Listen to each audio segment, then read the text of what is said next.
Ladies and gentlemen, here I am doing a reaction and a take on Thorin's new video titled Rekkles is a narcissistic diva and a terrible teammate. Narrative Mechanic League of Legends. So, Thorin, if you don't know, is a 40-year-old journalist, and he has been tweeting all week building up to a big documentary on Rekkles, who is now in the Lost Ratones. And there's been a lot of animosity between the two. Rekkles came out and was a little bit concerned and put a post that he wouldn't be attending scrims and taking the day off streaming. And Thorin... Look, I'm going to come into this unbiased. I'm not going to take any sides to begin with. But I have a little bit of suspicions that this is going to be a little bit disappointing. I'm going to watch it, give some takes through it, give what I think, some of my opinions on the two, which I've interacted with over the years, and we'll see how we go. I'm not sure if we're going to get through the whole hour 47 of this. It might be a little bit of skipping, but hey, let's get into it. And you're watching Thorin's YouTube channel. This video is not a Thorin's thoughts, despite the overlay, or even a Thorin versus, because it's not actually about me or my opinions. I will make a video in the future in which I'll give my perspective on some of the things I was informed by here. But I'll just say at the outset, I don't know Rekkles. I have never met him, although he must have been at the studios when I went in like 2014, for example, but he was quite a private person. I've never spoken to him in any context, public or private. This is a video following a deep investigation into Rekkles' career by the people that were around him. I spoke to teammates, coaches, people within organizations through his whole career. I have never had this many sources talk to me about a story ever in my entire career. This video is the testimony of former teammates and coaches of Rekkles from 2012 to 2013. Now, you might ask yourself, why is this video necessary? Like, why can't those people 2012 to 2013? Why haven't they told their own stories before? This is the problem. Surely not. There's been a conspiracy of silence. Surely he means longer than that. Behavior and his career, because even though the stories would sometimes percolate out one or two here or there, or teams would sometimes discuss things, or a player would say something when he joined a new team, or he heard someone was going to join a Rekkles team, or he'd left the Rekkles team.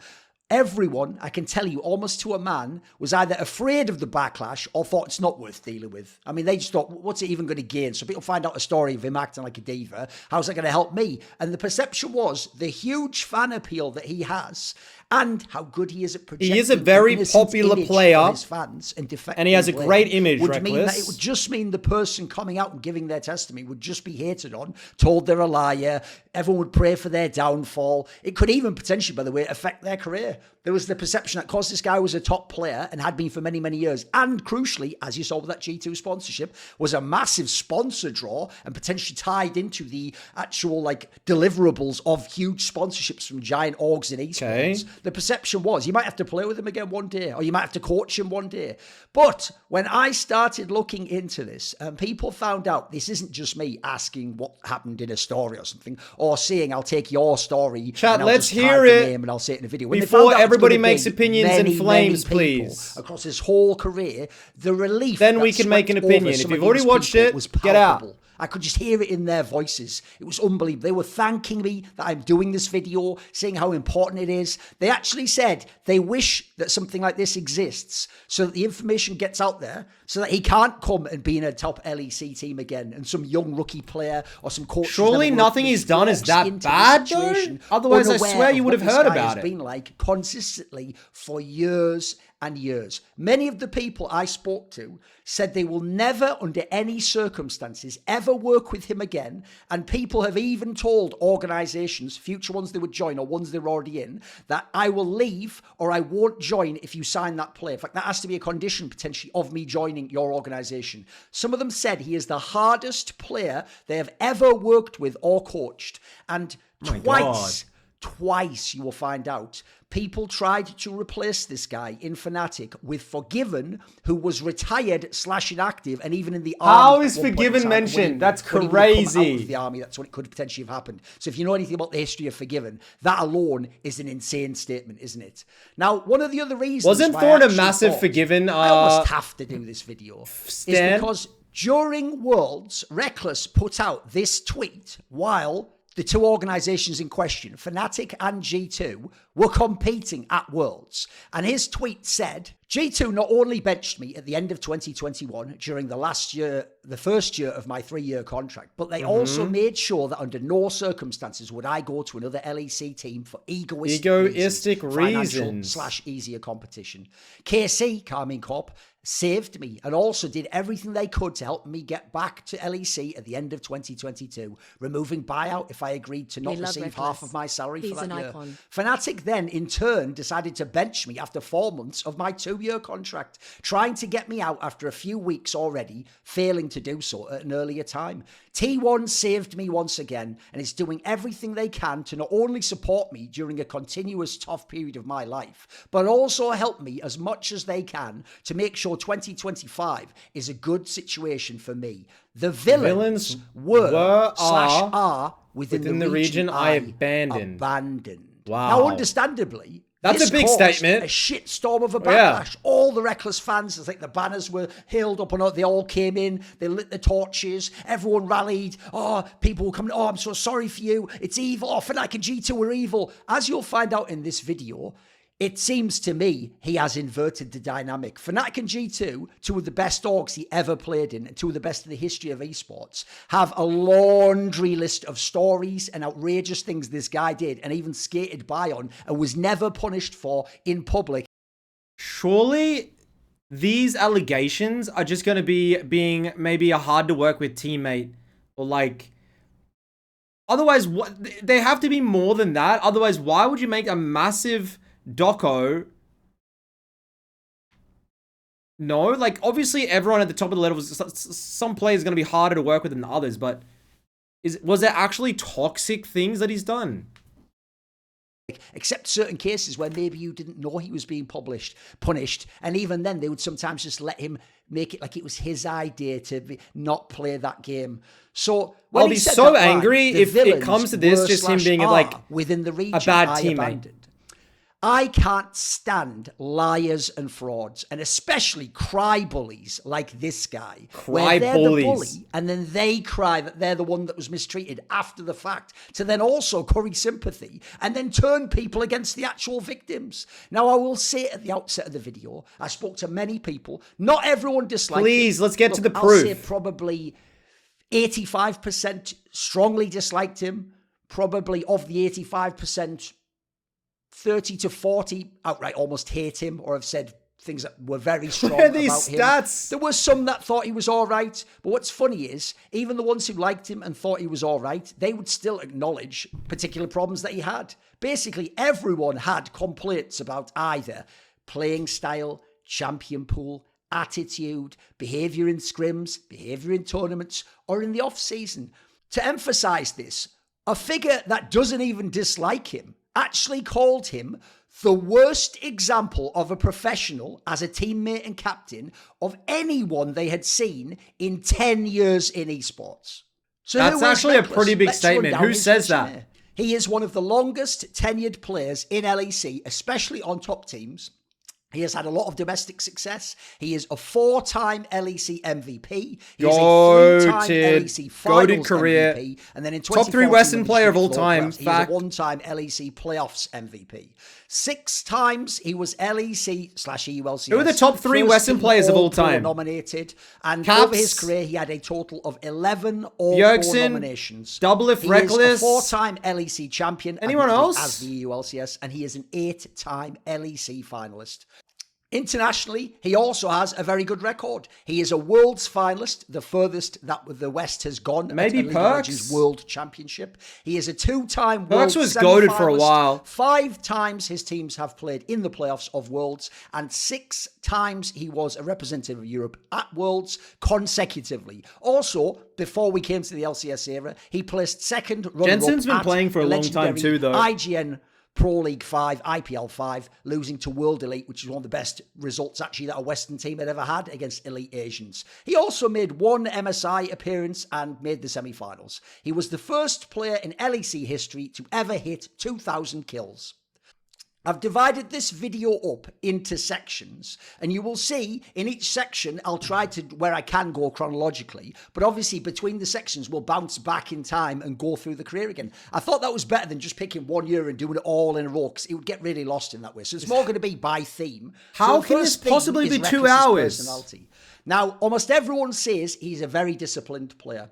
He probably plays the most solo queue out of any player in the top teams, other than maybe Caps when he was in Fnatic. He would play a lot each day. He would practice his champion pool. Hence, he won MVPs. He won titles. People say he's one of the most hard-working, disciplined players ever, except the Carmine Corpia, I will note.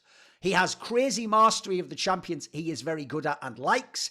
He will know every matchup, every lane. He's just stating statement, like he's just listing facts. But if you go to Worlds, people have told me over and over again, he will play 2.5 champions, and if you ban them or you can't pick them, you are done. He has had small champion pool. He player has had that. Some of the people I spoke to have very ever unique. Worked with, even when those I could see that becoming an issue within teams. Worked with forgiven. I've played with Baus on a pro team. It was struggleful. Self-made people that have a notion that they're difficult to deal with. Cadrell advice to learn new champs. He didn't listen to me. Some people just thought he was socially inept. He listens to Cadrell though. He himself came out with an interview with Cadrell where he's revealed that he had received a diagnosis that he is autistic. I won't comment on that at all. I think that would be inappropriate. Now, I will say... Wait, who is autistic? Him, sorry, I missed almost it. To a man, all brought up, often of their own volition, that they actually speculated that he had some kind of disorder. Oh, Rekkles. A lot of people I didn't realize that. I didn't know that diagnosis. I'm not a psychiatrist, or I don't know what the actual term would be, but he had some sort of severe personality disorder. It was described to me as fitting the classic dark triad traits. Someone even said they thought he was actually a psychopath. Someone else said sociopath. And they said that one of the reasons they thought as much is they had seen him have big emotion in front of people to someone, and then all of a sudden just turn it off and just be a blank stare and just look away, like it wasn't real, or he could just flip a switch like that. It was a very common trend that people said he gives a great first impression. When What's a dark triad? He meets. He can be social in that sense. For the first 10 minutes for the first night. They said he could be charismatic. He could be friendly right out the gate. This isn't the person I've heard the stories about. But the problem is, they say, give it long enough or start to work with him, and he always turns. And the mask drops. And then the problem is, a lot of his people who worked with him couldn't handle that. They couldn't accept it. There were teammates, especially younger and more inexperienced ones, who seems like he had a lot of emotions. He might not have known how to express them. Seems like he maybe was diagnosed with autism. With dealing with that would probably be a common thing, no? Fucked up people and situations like that.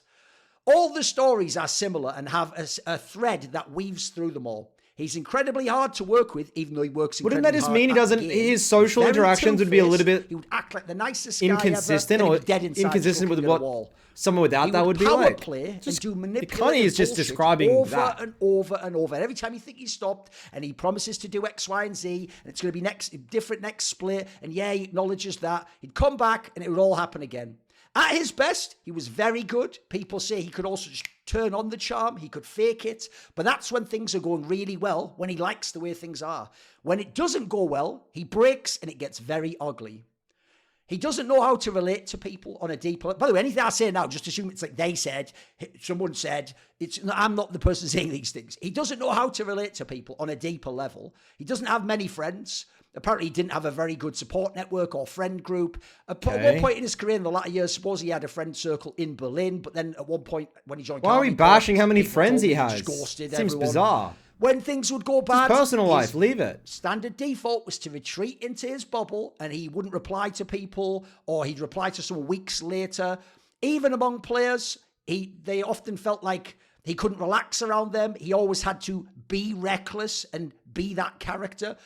When he locked himself in a room in season 6, that will become a common trend that different groups of people thought only happened to them because things went badly in that season. This happened like 3-4 times in different years of his careers. When he locked himself in a room in season 6 in Fnatic, one of the worst Fnatic periods ever, it's only because they had a fellow Swede. If you remember, they had that player, Cly, KLAJ, the Swedish support. So he had someone to talk to, someone to relate to. He was friends with people like Febevan for a long time, but then I've heard egos got involved and maybe that was broken up at one point in time, especially when they weren't playing together. And it just sounds like one of the most tragic things about his career, but then I lose a lot of sympathy when I see how he's behaved to people. It sounds like he's very alone in esports. I have to say, even though I was horrified by some of the stories, there would also be times I actually pitied him and I thought, I genuinely, like, I'm starting to get such a weird vibe of this. Like, he's literally, like, describing the guy and his, like, personal, calling him lonely in esports and stuff like that. Like, I don't know if it's anyone's opinion to, like, put that on someone or, like, how they deal with their emotions and stuff, especially if they have autism. Like, no? And it's actually, maybe even taking this narrative, maybe that's why he joined the Lost Retone, because he wanted to maybe fit in and make some new friends and that type of thing. Maybe he just, I don't know, man. As a pro player, you're probably in a weird spot coming up, getting really famous. You're no different to anyone else. It would just be a very strange thing. And if you don't know how to express your emotions, you have autism and stuff, like, you don't, it's going to make it even more difficult. I don't know what, like, the point of describing all of this background personal history is, though, no? is there no way this could have been done differently? Did it have to go this way? So I've heard one of the reasons he is alone is League of Legends, and his image in League of Legends is everything to him. Not winning in League of Legends, his image and the perception of him in League of Legends. So as a result, people even speculated he can't actually be sure. Think about celebrities and rich people. People think he can't be sure if people around him like him for Martin or Rekkles. And they've even heard him use that divide and talk about himself in a third person, like, this haircut's more of like a Rekkles haircut than a Martin one, and say strange things like that out loud. That's not even a strange thing.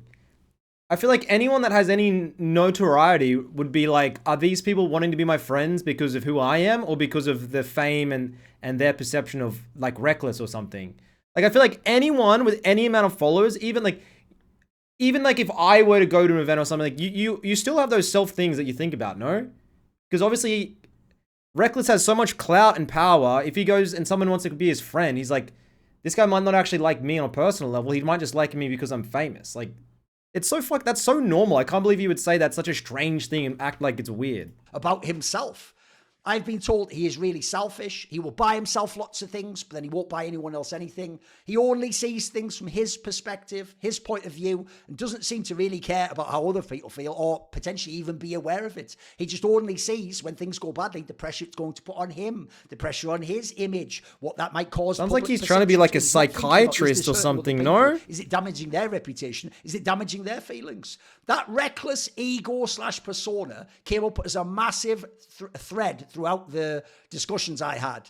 They told me from how about... dare he buy things for himself and not others? He used to just be Martin when you interacted with him. This is the era where people liked him and people actually thought they got along with him, thought they were friends with him even. But they said he would turn into Rekkles and that was a different person.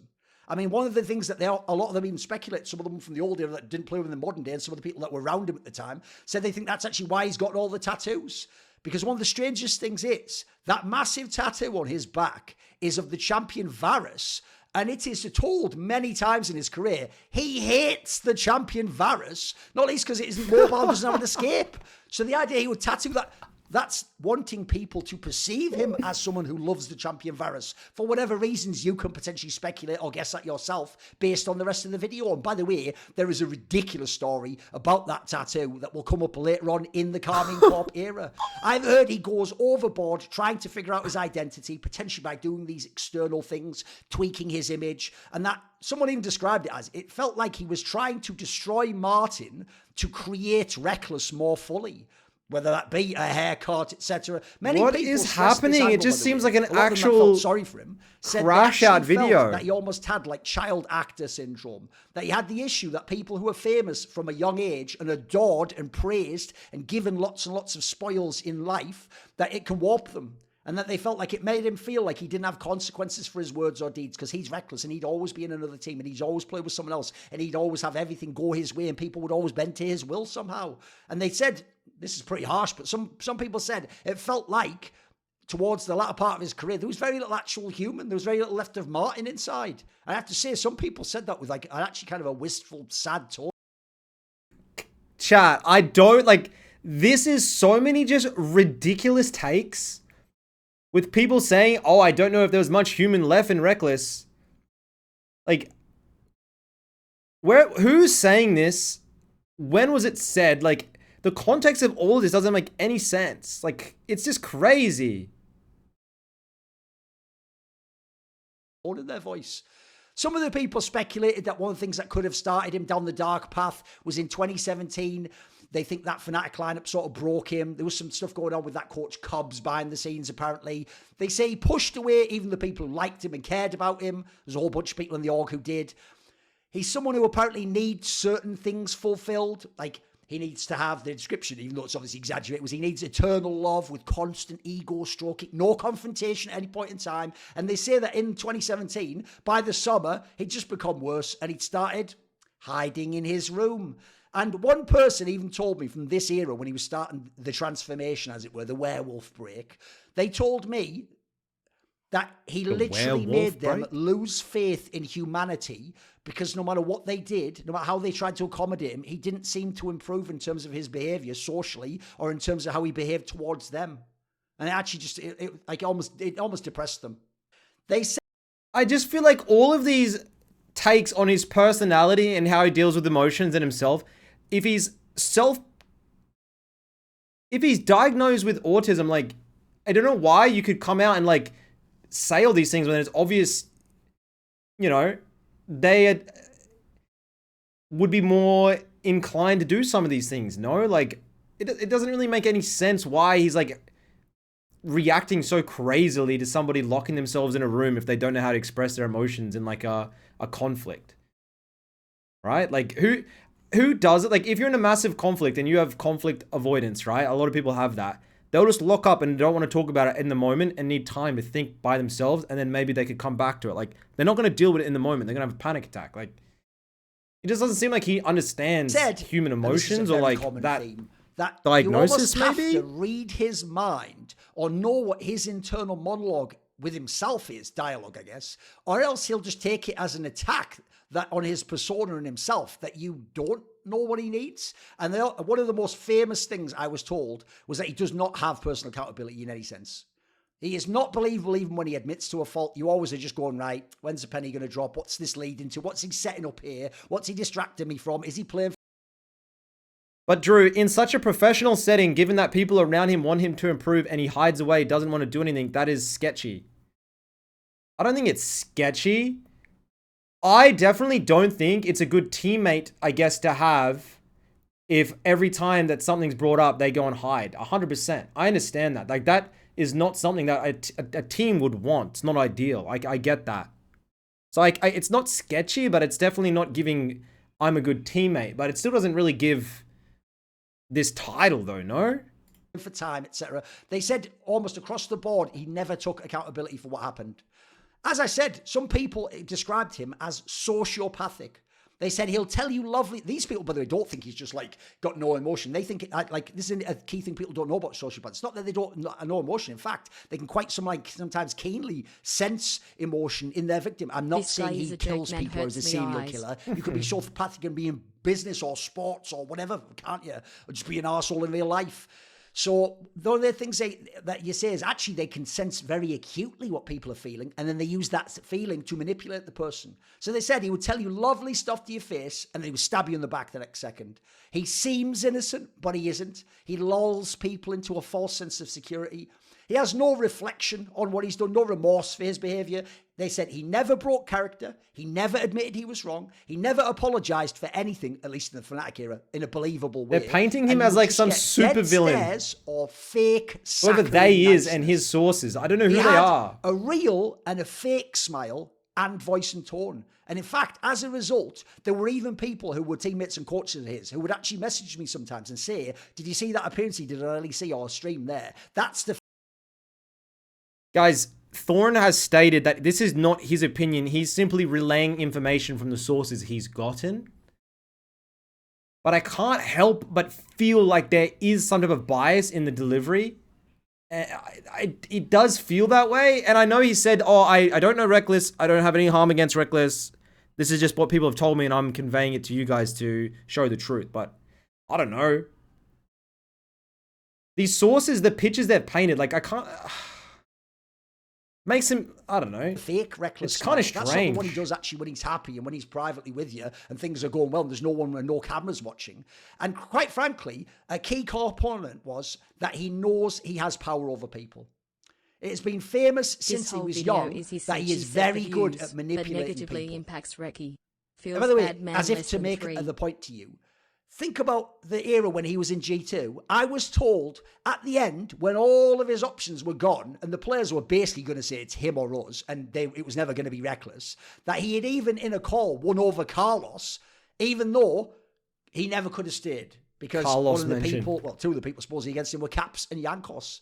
And so as a result, he even in the call worked his magic on Carlos, but when he came out, Carlos had to make the business decision. And also, I'll just throw this out there, but I won't go into it much. This is another one of those things where, depends if he does some sort of clapback or reprisal. I've even heard that he has been privately dismissive in an incredibly rude way of fans of his who even did things like come to meet him in person, do nice things for him. We'll just leave it at that. That is such a shit take. I don't know. I don't know Rekkles. I'm not friends with him, but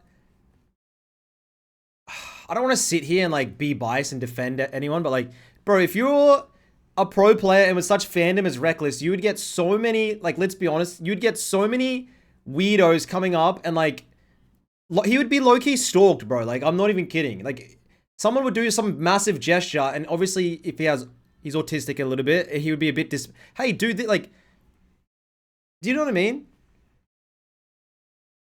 I feel like that's such a shit take without any type of like, just having no like guaranteed evidence of things and examples is just painting such a weird vibe. In general, and this annoys so many of the people who worked with him, he is someone who gaslights his fans publicly. He treats his fan base like they were his constituents or his base as a politician. And they say that is his life, is how he manages that perception. What people think about him is everything to him. So if they think for even a moment he is washed or it is his fault that they lost a game or he played badly, that is the end of the world. So he would take accountability on stream, but he would always do it in a way that farmed sympathy for himself. He would talk about teammates like he loves them and has a great relationship and how wonderful they are and how wonderful he is to them. And there might be teammates he hates. What is even being said? And who actually have almost lost hope in him. He is an actor putting on a performance who knows what he is doing. This is what some people told me. And that's why when he's on camera, he gets that soft-spoken voice. The joke I would make, it's like the Michael Jackson voice. Like, I don't know, I guess I could have gone forwards like that. He gets away with everything as a rule. Without his looks, his marketing, his appeal, his persona, people told me his play alone would have had him blacklisted like Forgiven or worse years earlier. The audience only gets to see the perfect human and player. And that's what he's going for. If you remember that famous segment in 2023 where he went on and frankly... He's trying to paint him like the guy out of American Psycho or something. ...that he did against Mad Lions that cost the season for Fnatic. And actually what they're trying to do. Split. They told me there is no way he liked that. But, and this is crucial, if he thought that the viewers and Reddit would love that and go, oh, see, he can poke fun at himself, then that's why he did it. That's what he was speculated towards me. So he would make it hard, by the way, on people, some of the loveliest people ever, like Broxer and Hillesang, because then they would get really bothered by his behaviour. And the public shaping the notion that it's always poor Rekkles and he's just so depressed. Meanwhile, he would be playing 5D chess with other people's emotions and careers and reputations. They told me, a lot of people, he is a narcissist. He pretends not to care about social media. You all know that one, right? Where he would follow no people on Twitter, or he'd only follow the org he was in. Rekkles fans would say, he doesn't even care what you think about him. He doesn't even know. Little bro, he don't even know you. Actually, I was told through many of his teams, he is someone who obsessively name searches himself on everything. So basically, the sources came to Thor and they knew that Thorin has hate boned for Rekkles for more than 10 years already, and this is somehow unbiased and journalistic. It's crazy. And also to defend Rekkles on that, even someone such as I has Googled Midbeast into Google every now and then. Who doesn't do that? Seriously. Some of you guys might have done that. I do that seriously every single day. And the fact, and it's just a little call out to go. I am not 5'5". If anyone can Google Midbeast height and change it to 6'1", which is what it pretty much is, and net worth much higher than what you guys are stating. Can we get that done? Because, anyways, this is not about me. I was told he would set up like a tweet deck with the columns, not as like, feed, DMs, mentions. It would be like every spelling and typo of his name, and he would just see everything after a game, and he would read it all. By the way, Yankos even talked about G2 issues that he had with this guy, vaguely on stream. It was put onto Reddit, and the guy went on stream, and people told me he spent like 30 minutes reading this thing. He looks at everything they told me. And when people made too much fun of him being a KDA player in public on Reddit, they said that he would die at the end of a fight in the next games just to prove it wasn't true and imply it was just some rumor or talk or people were making up nasty lies about him and how he plays the game. When a Red Bull crew came to film, He Loki is a KDA player. Come on now. I played with Rekkles before. Because of this, because he needed to spend time working on his hair and his look and getting everything totally ready. He needs and wants everyone to like him. He wants to look sexy for the boys. That some of his play and issues girls. Later were and whoever all and because himself of the public reaction to that play made against Invictus Gaming IG, where he did that Twitch play. There's also that Vayne one he did, where he did the 1 versus Fnatic, where he flashed and got mega one shot, and then, as soon as he sees public reaction, he can't handle it. And then how about, this is just after, I think, when they played that Schalke game where he could have had a penta, but they jumped out and they lost the team fight. So when he got mega flamed on social media, then he suddenly wanted to play aggro and go in. And he did that Vayne play and then went right back to square one. Because it was never about being better at the champion or changing your style of play. It was about managing perception. They say he's different when you win the championship. His behaviour's a bit easier to deal with then. The problem is, everyone told me he's not a championship player in the latter years, and his level went down, and the role actually changed so fundamentally. Someone's more bearable to be with when they win rather than lose. It's crazy takes, guys. He's an untenable player to play with in your team. You might wonder in all this scenario, where's the sports psychologist? I've been hearing about them for years and years, like 10 years since Old Weldon, etc., right? I've been told 1 million people have tried sports psychologists with this guy. What he would do is he would meet with them. It would appear like it's working. Suddenly he's all reflective and humble with them. And then, as in he just turned it on. And then it would turn out there'd be no result. Nobody could crack him. Nobody could help him because he was faking it. He wasn't telling them what he really thought. And if they started to even figure him out, they said he wouldn't agree to it. He wouldn't admit any of it. I can't wait to read the comments after this. Holy shit. Stop working with the sports psychologist. And that was a common theme in his career. People said you just could not break through to this guy. By the way, to put that in contrast, someone like Forgiven, people even say... I haven't seen really fan reaction to this, but I have a feeling like Rekkles has a lot more followers than Thorin. But I still think like I would still think that there's so many hate messages for how this has been presented. Like, I've only done 25 minutes of it. There's a lot more. Maybe big statements come out, but I can't imagine it's going to be received well for this guy. They know he knows he's an arsehole. He's just really harsh and blunt and upfront. Someone like Upset, they say, actually, you can talk to him. You can get through to him. You can reason. You can ask him where you want him to improve, and he'll put in effort. In Carmine Corp, I've heard he actually saw a sports psychologist guy for a month and quit, regardless of whether it was helping. And this claim... years and years later, that he was seeing a psychiatrist, he was aware he had issues. I'll just say, unless it's something only in the time he was in T1, that is not at all what the people in his teams over a 10-year span told me. Quite the opposite.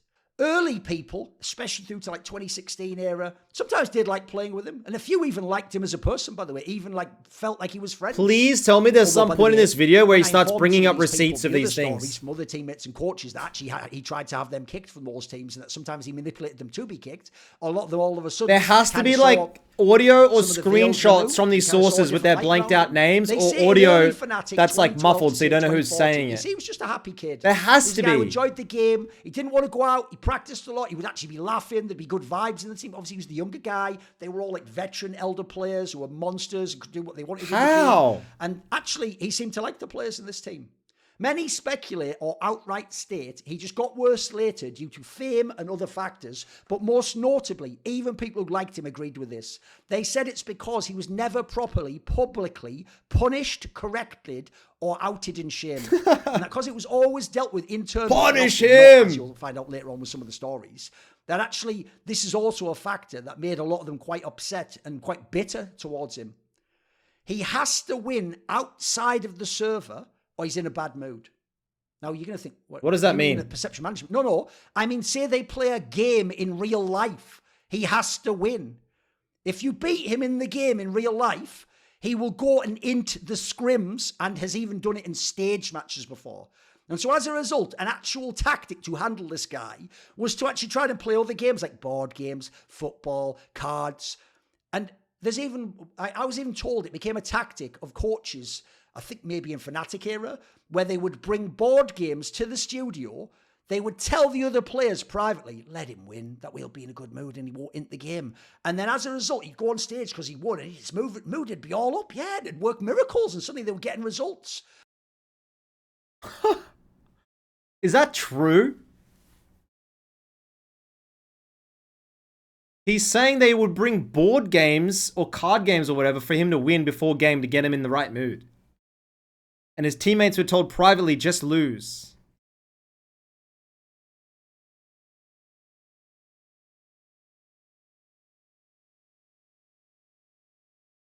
I don't know. It could have happened. That is kind of weird. Like, that would actually, if you're a teammate and you're told you have to play chess with Rekkles before the game and lose on purpose, I would be so triggered actually as a teammate. Midbeast, you're absolute horseshit, dogshit piss, kid. Shut up. Can't get out of diamond on, what, fucking OCE? That's No, such a bro, weird thing to claim. It has, someone's Shut up. had to have said it, no? You can't just make that up. Can we get I heard versus I have confirmed counter? You can't just make that up, right? It's not damning, but dude, if I was a teammate of that, I actually would be low-key pissed. Like, obviously, I'm looking at this at the moment, 27 minutes in, thinking Thorin, like, this whole thing is pointless. But also, he's bringing up points of being a teammate that would be annoying. But once again, who gives a fuck about, like, being an annoying teammate or something? Everyone's got different things.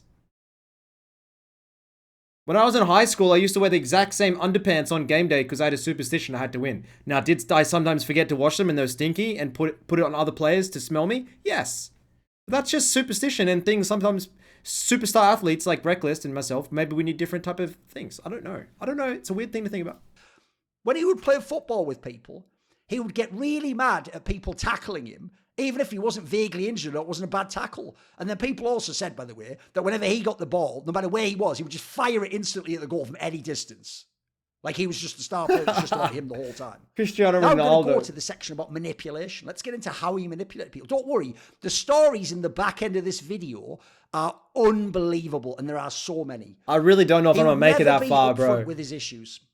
What he would do is he'd wait until that person left the room and then talk about them, or force weird rules to band-aid the issue rather than just bring the issue up and discuss it. I mean, I've even heard in 2021 he was just going through a manager to speak to his teammates at times. In G2, it is said that he conspired to get the manager to ban everyone from non-league games in the practice room. This happened. It's supposedly why Wonder's game actually tanked. He wasn't a guy who liked to scrim and then play 5 solo queue games. Just because Rekkles thought it was hard for him to focus playing League on his PC if other people in the room were playing a different game. Instead of just saying, oh, I just can't handle it when people play World of Warcraft or whatever fucking other game. And not only won't he tell you, but he will say things. I actually support that. If I was in a stream or like scrim room, practice room, and other people playing different games, my teammates, and I'm practicing solo queue, it would actually just low-key piss me off and annoy me. That's me. I don't know about like, I don't know about you guys, but if you're going to play personal games, play at home, no? They probably have computers in their rooms. Is that right or wrong? A good or fine to your face and then be bitter and hold it against you and try and put you in a bad light in the future because of that. There's a story where Nightshare publicly ranked Rekkles as like 6th in the LEC when he was his coach, which, by the way, according to Karmine Corp sources, was fucking generous. And he went on to stream and talked about it to punish that guy for daring to tell him he's not the best or make fans believe he's not one of the best. He is passive aggressive. That is one of the most common terms that came up. If Wonder went 0-7 in a game and was running it down, Rekkles himself would quickly say at the end of the game, my bad, I could have carried this one, to be fake and essentially point out by implication, like Wonder obviously fucking tanked that game, didn't he? And then also, nothing feels better when you're ahead and your teammates is too dog shit than saying, damn, I couldn't carry this. Like low-key, you're saying your teammates are so dog shit and you're so good that there was too dog shit for your skills to be able to carry. I say this very often, actually. And it is an ego thing, so I do see why he's saying it. But who gives a fuck?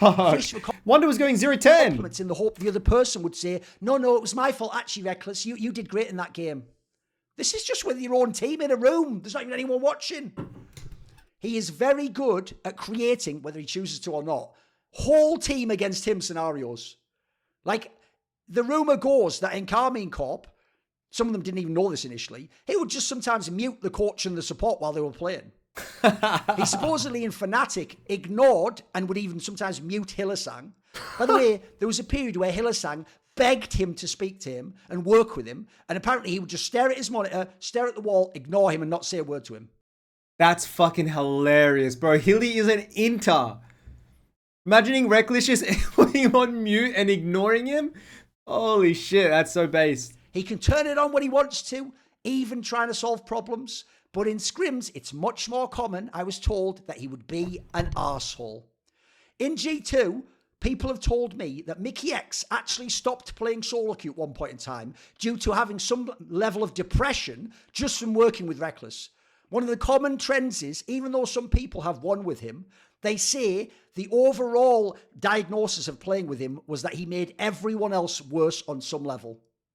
He was someone who manipulated his career in terms of who got to play with him, like a general manager. He would try to get people kicked. And once he had that power, people say he would always flex it. So back in the day, it's the case that he would tell people, privately, I like you. I want you to stay. I think you should be the insert position. And then he would go elsewhere to the other teammates without that person or the general manager of the org and tell them, you got to kick this guy, kick him out. He's terrible and get this guy in instead. He has backstabbed veterans and some of the best players to ever play League of Legends. I've heard that he wanted Soaz, who, by the way, had carried them at that Season 7 Worlds to the top 8. He wanted him cut for Season 8 so they could get Bwipo in because he had laning issues. Even though he had amazing macro strength, they had all that success together going back years. He was one of the original players that played with him. Oh, Bwipo the GOAT back then, I heard at Season 8 Worlds, like a year later, that he was fake as fuck around Soaz when Soaz was benched, even though he himself is someone who preferred Bwipo. He wanted people like Bwipo, Youngbuck, Soaz, Hylissang kicked and fired from the team, no matter what you hear on your stream. He even at one point in time supposedly said the line in Fnatic, last time I play with Caps, and he didn't mean when Caps was leaving. He meant in the team, as in, I don't want to ever play with this guy again. No player or coach he was ever with, I've heard at some point in time, there isn't a story that he tried to have kicked. And he certainly does not like coaches or receiving coaching. It's even implied he might be the reason Daylor left esports, and potentially is the reason Nico the Pico was kicked from Fnatic. When he talks, he is so good at talking that he'll try and press your buttons until you lose your shit and lose your emotions and get angry. And then when you lose your shit, he's got an excuse in his back pocket there that he can now go to the org or other teammates and goes, I don't want to work with this guy. He lost his shit. That's kind of gaslighting. Classic gaslighting, love it. It was like having a fucked up relationship with your girlfriend. Do this to girls all the time. They want you to read their mind. A lot of people actually said this of their own volition, this same exact example. And they said it just felt like you wanted to just say to him, can you just tell me what you're thinking? Please. Also, a lot of people told me they believe he has poached players into Fnatic. Like supposedly Yankos almost joined for 2018. At Rift Rivals, Rekkles had been supposedly spent a lot of time with him talking. He was trying to do like the perks to get him into the team. Because he gets his own way, the option becomes, when you acknowledge this behavior is happening, right, either kick him or play around him. And the smart coaches actually quickly learned you can't discipline. So you have to go the other way. You have to make it seem like you bend into his will as much as you can, and then sort of psyop the other players into thinking that that's helping the team to win if they sort of make it seem like he's right and that what they're doing is good and that no one's blaming him, etc. And so a lot of people essentially just said, I mean, he was doing it to himself. They kind of just quarantined him away from the other people as much as possible. So then it was just about the play, not about the social aspect. He would make promises to remain in teams, agree to change, and then days later, nothing changed. It turned out to be empty words. You pissed people off, and he wouldn't give a fuck. He'd gotten through that moment. He changes the intonation of his voice, as I've said, to appeal to people because he's very aware of what people want to hear. And then he's also fake humble in the game when he dies and loses. It's just weird manipulative mind games all the time, and he never is quite know what he happening? thought of that game he just played. Supposedly, when Youngbuck was in Fnatic, people say actually Youngbuck tried to come in hot and heavy and discipline him because he'd heard some of the stories. But Youngbuck himself ended up getting fired and let go, didn't he? So I think we know who won that one. By the way, there were other coaches that had to leave as well. Some of the greatest coaches of all time who won many championships if you don't know.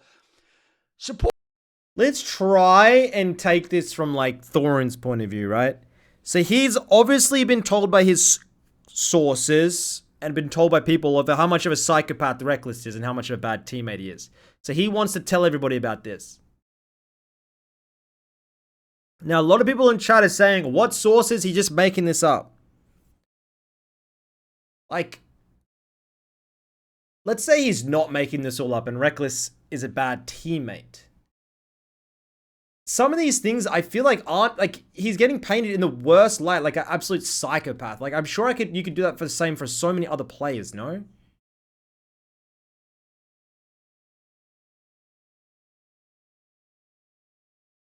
Like, he is not coming with his opinion. He's coming with the opinion of people that he's interviewed that won't be named, sources, and then he's spraying it to us in a delivery that almost sounds like it's him saying it, but allegedly it's not.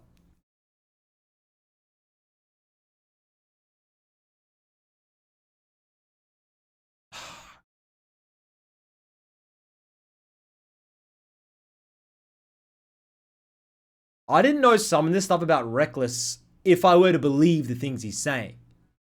Does it change my opinion on Rekkles? I mean, from what he's saying, maybe Rekkles was a little bit, you know, more of a bad teammate than I knew. But what's it matter? Like, it didn't. Rekkles the diva. I guess he's just saying Rekkles is a diva. Like, the way the narrative is painted, it's like making him seem like a psychopath, though. And this is what these sources people are telling him.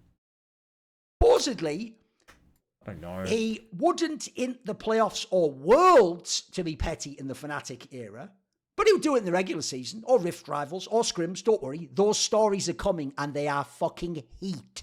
And if you fuck with him, or he perceives you to on any level, you will pay the consequences. And he has even verbalized as much as a threat to people, including on stage before games and in draft. In Carmine Corp, he would put himself into bad situations in the game to punish teammates in scrims and officials.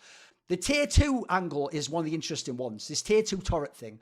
They would say if the jungle was bot side on a crash, he would just let the other bot laners farm, take free plates, one of the cardinal sins in the game, because he didn't want to die once in laning phase.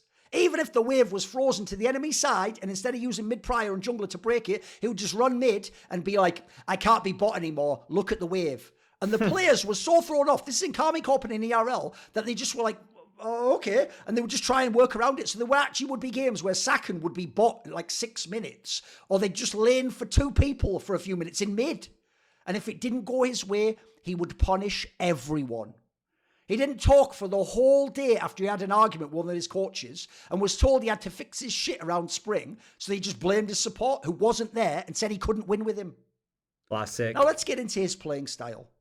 In the era through to 2016, he would refuse to play some champions, but it didn't matter because if you go to like 2015, they would win and they could band-aid around it. His weaknesses hadn't been exposed and people hadn't figured out what they were yet. He had a lot of strengths. He was a really strong mechanical player. He actually had a decent feel for when to play conservative style, but he also did have insane weaknesses and would play too safe at times. He didn't evolve or want to. He didn't want to change his paradigm of how AD carry was played, especially to the modern era where people tell me if you're alive the full duration of a team fight and spell rotations, that's the ADC that wins the team fight. His problem was he actually was stubborn in a similar way to Forgiven, I was told. He just wasn't vocal about him. And he did not understand the importance of plates. At the time, Asian teams were so much better at playing for plates. And so if you had Rekkles, you automatically started at a loss against their stud bot lanes. By the way, I already know people are going to go right about top esports in 20. Now, I have actually played with Rekkles, chat. Once. In Korea, I think it might have been 2018, I was paired with him. And I remember thinking I was actually upset with how passive he played. I remember thinking there was a play where we would all be going in to do a bad fight and to die, and he didn't like it, so he would stand out and watch us die and then run away. That's my, like, I played them one time and I remember that. And was he watching me run in and die and I expect him to die too? Maybe. Does that make him a psychopath? I mean, it's up to you, I suppose. 2020, just wait until you find out. In 2018, they tried to get him to play more aggressively because he had Hylissang, and he just didn't see it or want to do it and wouldn't comply. He side lanes all the time, people told me. They even, in teams and in other teams, rivals, nickname the bush between tier 2 and tier 3 the Rekkles bush, because what he does is catch part of the wave and then go and hide in that bush. So he just can't be seen. He doesn't engage, doesn't group with the team, etc. He doesn't want, and this is the most crucial part, he doesn't want the responsibility of carrying the game. There were times, they said, when if everything was right, he had Tristana, it's a good matchup, then sometimes with Hylissang, he would play aggressive. And he would be down to play aggressive. He would kill people. He'd be in the zone. But when he was hitting life in the team, he would just default to trying to make himself look good at the expense even of the win. From season 7 onwards, he just wanted to play champions, everyone told me this in his teams, that can escape or protect themselves. It wasn't about the comp or what's strong. He didn't trust teammates to peel for him or to protect him, even though he doesn't call for peel in team fights. And if you actually know, by the way, just before we go off this, if you remember the old meta in Season 7 where jungle mid was massive, the meta back then was you take the enemy golems and you dive the bot from blue side. They could not protect him from being dove. Every solution he had for it never involved the jungler, but he would still be mad at the jungler if they didn't dive. So he wants to be the source of the solution, as in the one who came up with the idea. Rekkles doesn't like lane swaps, that's for damn sure. It's more like you do what I say. People even say Forgiven was easier to deal with this because at least he was up front. And in that Rekkles push, by the way, even that era in Season 6 or whatever, where he played like Kennen, people actually say... I like the Kennen meta. He'd just go into that brush. He was very predictable. There was nothing secret about it. It wasn't hidden on the map. You knew exactly where he was because you couldn't see him on the map. One of the things that people say was very annoying is in the era when you could TP bot whenever you wanted, it became a massive meta component to set up those ganks in the bot lane. So if the enemy just set up to try and dive bot, he would always just leave the tower and just sit in the Rekkles bush. Even if, by the way, by dying, he could have gotten multiple kills or saved the wave lane and lane state. He would give up plates all the time, and he was way too scared to die under the tower or trade. He just didn't want to die or be seen to have died in the game. They say he was good at knowing what to do when he had a lead when he was in G2. By the way, he was best when he was on Senna or a supportive champion. He'd be good at the mid-game knowing what to do. But they say it was incredibly hard if he was on a hyper carry because he doesn't ask for resources, so people can't play around him. Meanwhile, think about someone like Hans Sama. They say if Hans Sama gets ahead, he wants his jungle to permanently be on his side so bot can move as 3 and he doesn't lose his lead. In Karmine Corp in 2022, he couldn't manage waves, so they were trying to get around that by changing his champion or how the entire team played, which gets now to how he comms. Right, I've been told in the early days he didn't even comm. He won't comm when he isn't joining a fight, and it's actually going to be 4v5 if you go in. He doesn't comm his intentions when he plans to just side lane. He seems to be comming quite well these days. When he isn't 100% sure what he's going to do, he just does stuff and doesn't tell you. He had voices in his team, but some of them were too quiet earlier in his career, and some of them were too vocal for him. He could have easily solved some of these problems. Many people told me if he'd embraced being a leader and actually voicing his real Mouse never comes. So I was told he isn't a leader for AD carry like a Hans Sama, a Crown Shot. He doesn't tell you what he wants or needs. He was never, no matter what he tells you publicly, he was never a shot caller or a strong voice in Fnatic. But he presents himself as one on stream, and he trusted that in Fnatic, Caps would do it and then Nemesis would do it. In Karmine Corp, I was told he doesn't comm for anything. Never called around waves, never called early game, never discussed matchups. And I was told that in terms of comms, and what a statement this is, he was worse than Forgiven and Sven. So no matter what you've heard about them, he's worse. KDA player, that dreaded term he's tried to run from his whole career. He is one, and people across the board, even people who like him and liked working with him, agree he is one. If he saw a fight was about to be lost, then he would leave unless he was forced by the terrain or lack of escape tools to partake. The evolution of It's AD true. Carroll's He's a left him behind KDA. completely He's in always that a K. sense. I've always And said he's his KDA player. reasoning for It is what it everything is. just became, if we do this, I might die. He didn't ever want to die in the second period in Fnatic. It was all about optics. It wasn't even about, by the way, dying being bad or stopping you carrying the game. It was just about the idea you were seen to have died, therefore you were bad. One of the worst things, and even though it's so minor, this would piss people off because it just showed them he wouldn't give them an inch, is a lot of his teams hated that he wouldn't even die as a gesture from the fountain when the enemy's about to take your base. Rekkles has always been known as a KDA player. And yes, like, you can contrast it with, like, let's say Gala from China, who will literally, like, risk dying on a 1v2 play that's, like, 2% chance of working. Like, he'll take that. If there's a 40% chance of work, 60% doesn't. Rekkles will probably just not let it even try, right? There's different play styles. It doesn't... That's just his style. Like, sometimes one can be better than the other, and other metas, the other can be better. Like, I don't know what, like, in Carmine the point Corp, of they this. say he wouldn't even go and take a mid wave so the other team couldn't end. If he thought in Carmine Corp the fight didn't look good, he'd say, I don't think it looks good, and go out of the fight, which would just demotivate all the teammates that were going in and trying to fight and take the fight that they're all agreeing to do. When he was in LEC in 2023, Carmine Corp people even saw him do the same thing and used to laugh with each other about it. And these people absolutely believe in the latter areas he definitely played for KDA in team fights. If he or the team was mental boomed, he even would go into games with a goal of just having 0 deaths, not even winning the game. He did have times where he played aggressively or well, especially in Fnatic 2017 to 2018, but he had way more games that were just bad shit, they say, privately and publicly. By the Carmine Corp era, he would be played so passively as ADC that it was described as the game felt like 4v5 until 20 minutes, then 5v5, but to get there was so incredibly hard. You had to build the entire team around the idea you would be 4v5 in the game for 20 minutes. He gives up CS, but then makes it seem like the team didn't set him up. And in Fnatic, at one point, he would just refuse to buy Last Whisper because he thought it wasn't his job to kill tanks. And also, he would steal kills from Pentas and last hit champions and not properly team fight and just stand back in the fight doing 1 or 2 auto. Wait, I've never heard of this. Re-listen to this. And last hit kill tanks. And also, he would steal kills for Pentas. Wait a minute. I didn't realize this. Rekkles steals pentakills. Someone's gonna get a penta and then he steals it. Wait a minute, guys. This actually doesn't... We actually might need to cancel Rekkles. That's freaking crazy. That's the craziest thing I've heard this whole thing. Jesus. He actually might be a psychopath. Now, don't get it twisted. I will steal pentakills at any chance. If I can take the pentakill from you, then it's undeserved. I'm doing it for you. Get a real pentakill. Get it yourself.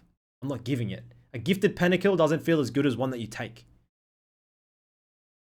So, me and Rekkles might be the same on that. We're taking the kills for you. Oh, I love gaslighting. And last hit champions and not properly team fight and just stand back in the fight doing 1 or 2 auto attacks. Interestingly, as you might have guessed from his career, he was afraid of specific people to face though. Hans Sama, apparently he was scared of, but would at least try against. People tell me he was quaking in his boots facing Uzi. He would even say, he's just too good, like I can't do anything against him. And then he would go and play his most passive champions, give up the lane from the beginning. And so he never had a chance. And the team...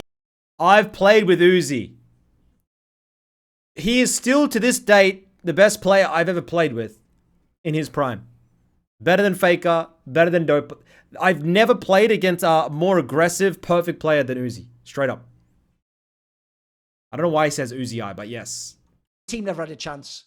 One of the reasons, supposedly, in Season 8 that he locked himself in his room came from scrimming against Uzi. Not even, by the way, about how good Uzi was, but it's the fact that he was the most famous player at ADC and had the rep as the best. And so Rekkles built it up in his head, people speculated, that he didn't want to look bad against the best. When he would face Forgiven in that era, they said he just wanted to lane swap all the time to avoid him, but that made the first 10 minutes incredibly predictable because he knew the lane swap was coming. In Carmine Corp, he supposedly, even though they're an ERL team, didn't want to scrim against G2, the best team in the entire fucking West at the time, because he didn't want Yankos to then go on stream and talk about it if they lost to him and G2. That's crazy. So as a result, the team figured, well, there's no point. If he's just going to get depressed like that, we won't bother. But by the time it got to the summer, the team was in such bad shape. G2 wanted to scrim again, so they did scrim. There'll be plenty more scrim stories coming, don't worry. People tell me Hillesang was the right partner for him because Hillesang's really stubborn and will just brute force the game. Whereas people like Mickey X and other supports he's had, they try to be more adaptive and try and play to your style and your way. And by the way, a lot of people have insane admiration for Hillesang in these teams for being able to put up with Rekkles' shit and his behaviour. And the fact that he would somehow still keep coming back and try and win the game and go for the play and make a pick and dive in and hope that Rekkles followed him. And they just could not believe that this guy was able to tank all that emotional aggro. His skill decline was noted by many, and the fact that the role had changed. People said in the LFL, he didn't understand why top AD carries played aggressive and snowballed. He thought they were just playing the wrong way or gambling. He won't die when you need him to, because they have a slow push built up coming in. He'll just go to the tier 2 tower and sit there. People who have played with him or knew about him could also use all of the above weaknesses against him in draft and in official games, including finals. More stories to come on that later in the video. What do you mean later in the video? We're 40 minutes in. Release them now. Team used to play this game where they would hypothetically draft against each other. Stop edging. Mimicking the opponent and what they might pick. And they said when they had Rekkles, it was just impossible to win even a theoretical draft because of what you knew and because of what was possible to be exploited in the game. Think of like MTG theory that LS always goes on about. In terms of champions and champion pool, it was very difficult to get him to progress on champions. You would decide, we're going to try this new champion. You'd win on it 10 times. And if you lost once, all the trust was gone. And he would say it is unplayable. In Season 6, this Ashe thing comes up again and again. Suppose he had a game of Ashe, and then he just said, this champion is useless, and wouldn't play it again, which became a recurring theme that he was set in his ways, not least about the champion Ashe. He would play Jhin or Tristana all the time when the champion pool was limited. In that sense, he had a similarity to Forgiven, by the way. Forgiven also was absolutely locked in terms of what champions he was willing to play. Supposedly, this is actually the negative part of Rekkles' work ethic, because he always felt like to play a champion, he had to have practiced it a ton and know everything. He can't just play it. He has to know every counter, every matchup, and so that would hinder you in practice because you can't just try stuff and just use it every now and then. And he'd have all these rules and conditions around when you could even pick that champion, which almost defeated the point because he was just locked in the draft and couldn't really have any variety or flow chart as to where you went. He would play stupid when he didn't want to do something or play a champion. He would feign ignorance and just play really badly in the game and int. There was one period in 2017 where apparently he wanted to play Ashe all the time on a patch, but then it went the other way. He was getting wrecked /inting in all the scrims, and he'd overplayed it to the point that they didn't want him to play Ashe again, even if it was strong, and so he just got to default back to... Bro, how does he know every single team, every single scrim? Like, which team... how many teammates have leaked all of this? They've given so many, like... Someone is absolutely leaking this. But like, why? Like, why do we need to know that he played Ashe once and then fucking hated it and didn't want to play it again? Or like if he wanted to bring a champion out of practice, he needed to have like 100 games on it. Like, it's all just like kind of normal shit. To Tristana. He didn't want to play strong meta champions that weren't already his comfort picks. Lots of stories coming later on that, by the way. So he went, people told me, tell it now. In his career, the first half, being one of the hardest to draft against, along with perks people noted, to ending up with insane, like Vayne Thresh bot lanes that should never be played after 2015, I was told by some of the best players of all time. And he even played, by the way, a Vayne Thresh game in G2 on stage. So you can see here, in 2021 on G2, in the summer split, in week 6 against the eventual finalist Fnatic, he played Vayne Thresh in bot lane, and people tell me that is not a bot lane in this era at all, and he still played it in an important match.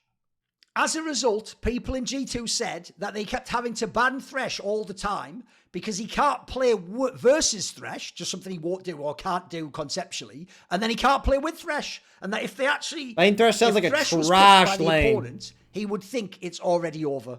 The game's over before we even started. At Season 8 Worlds, in the semi-final against Cloud9, where you remember they just clapped them, he actually basically forced the team to have to ban Lucian and Draven in the first 2 games because he just couldn't play against them and couldn't play them himself.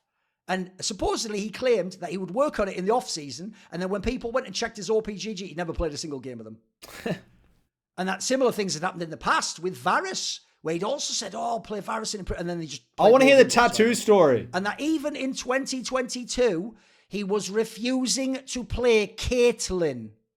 People told me that you have to convince him to play a champion by mind gaming him. You have to tell him something like, you know what, it's a pretty easy champion to get Pentas on, or, hey, look, this other player who's much worse than you looks great when they're on that champion. That might entice him for a little bit, but he'd still revert to the same behavior. For some reason, when Zeri came out, was busted and every ADC was just getting pentakills all over the place, he needed to play 50 games on Zeri, he said, before he would play it in a single scrim. He just didn't want to look bad, even in a scrim. And then supposedly at some point in Karmine Corp, he said, I won't play this champion again if you pay me $1 million. Oh my They God. were paying him something like a third of that. Senna, by the way, worked because it's a supportive champion. He could shoot across the whole map and still be in the side lane. He would play, people said, constantly mind games over champion suggestions and feedback. So if he was told to play Ashe, he'd say, okay, go silent, insta-lock Ashe, just throw arrows mid all day long, later feigning ignorance. Like, oh, I thought I was supposed to just throw arrows mid. Every single arrow would just go mid until it was on cooldown again. And then he would have like 9, 10, 12, 15 deaths, clearly inting the game, running around, being an idiot in a way he would never normally play. And then afterwards, he would be passive and aggressive about like, hey, we can play this champion some more, you know, so I can get a feel for it. He didn't want to play Varus, no matter how strong it was, because that would trigger me if I was his teammate. And that became, just arrows coming mid and he got 10 deaths. What he was obsessed with was 0 death missions in game. Instead, his champion pool, think about it, were the escape champions. He would play Kennen, or Tristana, or Xayah, or Senna, or Sivir, or Ezreal.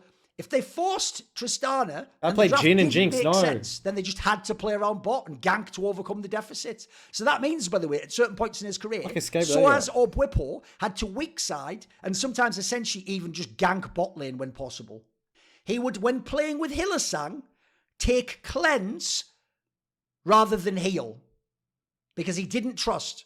He wanted to be able to... Is Hylissang the one that's leaked all this? Like, what is happening? Would play properly and that they could be aggressive. And as a result, he wasn't capitalizing on Hylissang's skill pressure. Now, I've told you earlier, G2 and others used this against Fnatic. They had specific matchups they could play into him, knowing what he'd pick. They would know when he'd play under the tower or in the Rekkles brush. Perks and Caps apparently knew the stories about him. I mean, Caps had played with him. And so during the G2 Fnatic rivalry, when he was on the Fnatic side, they would just make whole game plans around it. But more about that later. And by the way, teams very soon in the latter era just learned this rule. You don't have to kill Rekkles. Just ignore him and you get to take the Nashor. Another team's analyst had an algorithm for solo queue stats which normalized performance on the champion versus every challenger player on that champion and made like a FIFA-style ranking. Rekkles in damage taken was a 95 and in damage done was 27, which they said was equivalent to ERL tier 3 level. Oh, an interesting detail, he apparently hates other teammates playing ADC champions. Graves, Jungle, Tristana mid, but more on that later. Now let's do some saying stories. Later, now, do I've it now. broken these stories up. This is probably going to be the most interesting part to a lot of you. Thank I God, put them finally. in different sections like personal life, scrims, boot camps, tournaments, teams, off-season. So we'll go like that. For his personal life, I will just say this much. I heard some of the aforementioned things potentially were part of his personal relationships, but I'm not going to speak on that because at the moment that's his private life. Thank he has God. a right to a private life. And I think unless he plays chicken with me and decides to fuck with me or say anything silly about me or my career, that can just all stay firmly packed away and he'd never be discussed. Isn't that what you call a threat, chat? Like, if you respond at all, I am going to fucking reveal your personal life to everyone? Like, is that not a threat? Am I stupid? The fuck? Like, it's such blackmail. Yeah, what the fuck? Discussed. Balls in his court on that one. No, let me just fire it straight back. In scrims, let's get into this. So in 2017, Fnatic had Jesus, if you remember, as the support player. Now, he openly told a story I also was told by other people. It was on the Crackdown, and he told the story that Rekkles wasn't interested in improving with him, and that when he cried after winning Summer MVP, the reason the team was like ignoring him and laughing is because, as he said, what the fans saw was not the reality of how it was in that team. It was a 4-man team and Rekkles having to, and everyone having to adapt to Rekkles. And he wasn't a captain at all. And then here's the killer. The entire summer split in 2017, where Fnatic was one of the best teams, he scrimmed from a room and did not want to be part of the team and felt like if he was near or spoke to the team, his words, it would spoil his performance. By the way, Caps was on that team. Oh my Soaz God. was on that team. Broxer was on that team. In 2018 Fnatic, at Rift Rivals, he supposedly, actually around that time, wanted to have big NA offers for one day. But because of how he played in scrims, running it down against the NA teams, I was told by industry insiders he was done forever for coming to the LCS after that. In 2019, Done they say that forever. he divided the team and the practice because it just was not serious, because Rekkles and Nemesis didn't care. Not my words, Nemesis. This is other people in your team, bro. They both apparently believed scrims were useless and that everyone should just play loads of solo queue. But bizarre. Wait, I need to hear this back. One sec. And the practice, because it just was not serious, because Rekkles and Nemesis didn't care. Not my words. Rekkles and Nemesis did not care. Bro. They both apparently believed scrims were useless and that everyone should just play loads of solo queue. But bizarrely, I was told that when they would get on stage, they would try hard, and actually shit would happen in a way it never did in scrims. It would come together, and that's why the team was one of the best Western and European teams. In 2021 G2, he thought people weren't taking the game seriously. Remember how you were told he was going to join and adapt to them and their winners, and he knows he has to fit their culture. He would join, and if people laughed when they lost, he decided they weren't taking the game seriously. Or if they picked a troll champion for one scrim, they weren't taking the game seriously.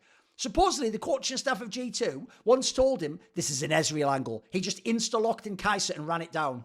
Love that Oh, energy. you know that Ashe? Let's go back to that.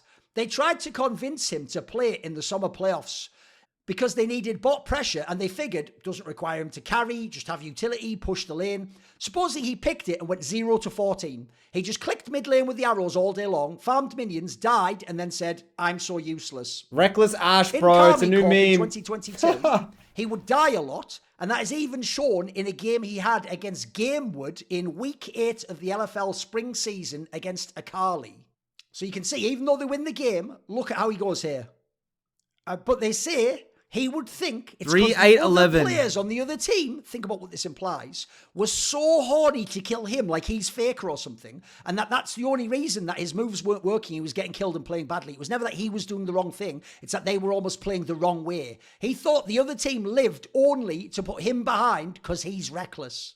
When there was a patch where Misfortune was strong and he had to play it, he wasn't comfortable and refused despite any amount of efforts from the team. They got him to scrim, and it was okay, but never became a draft angle.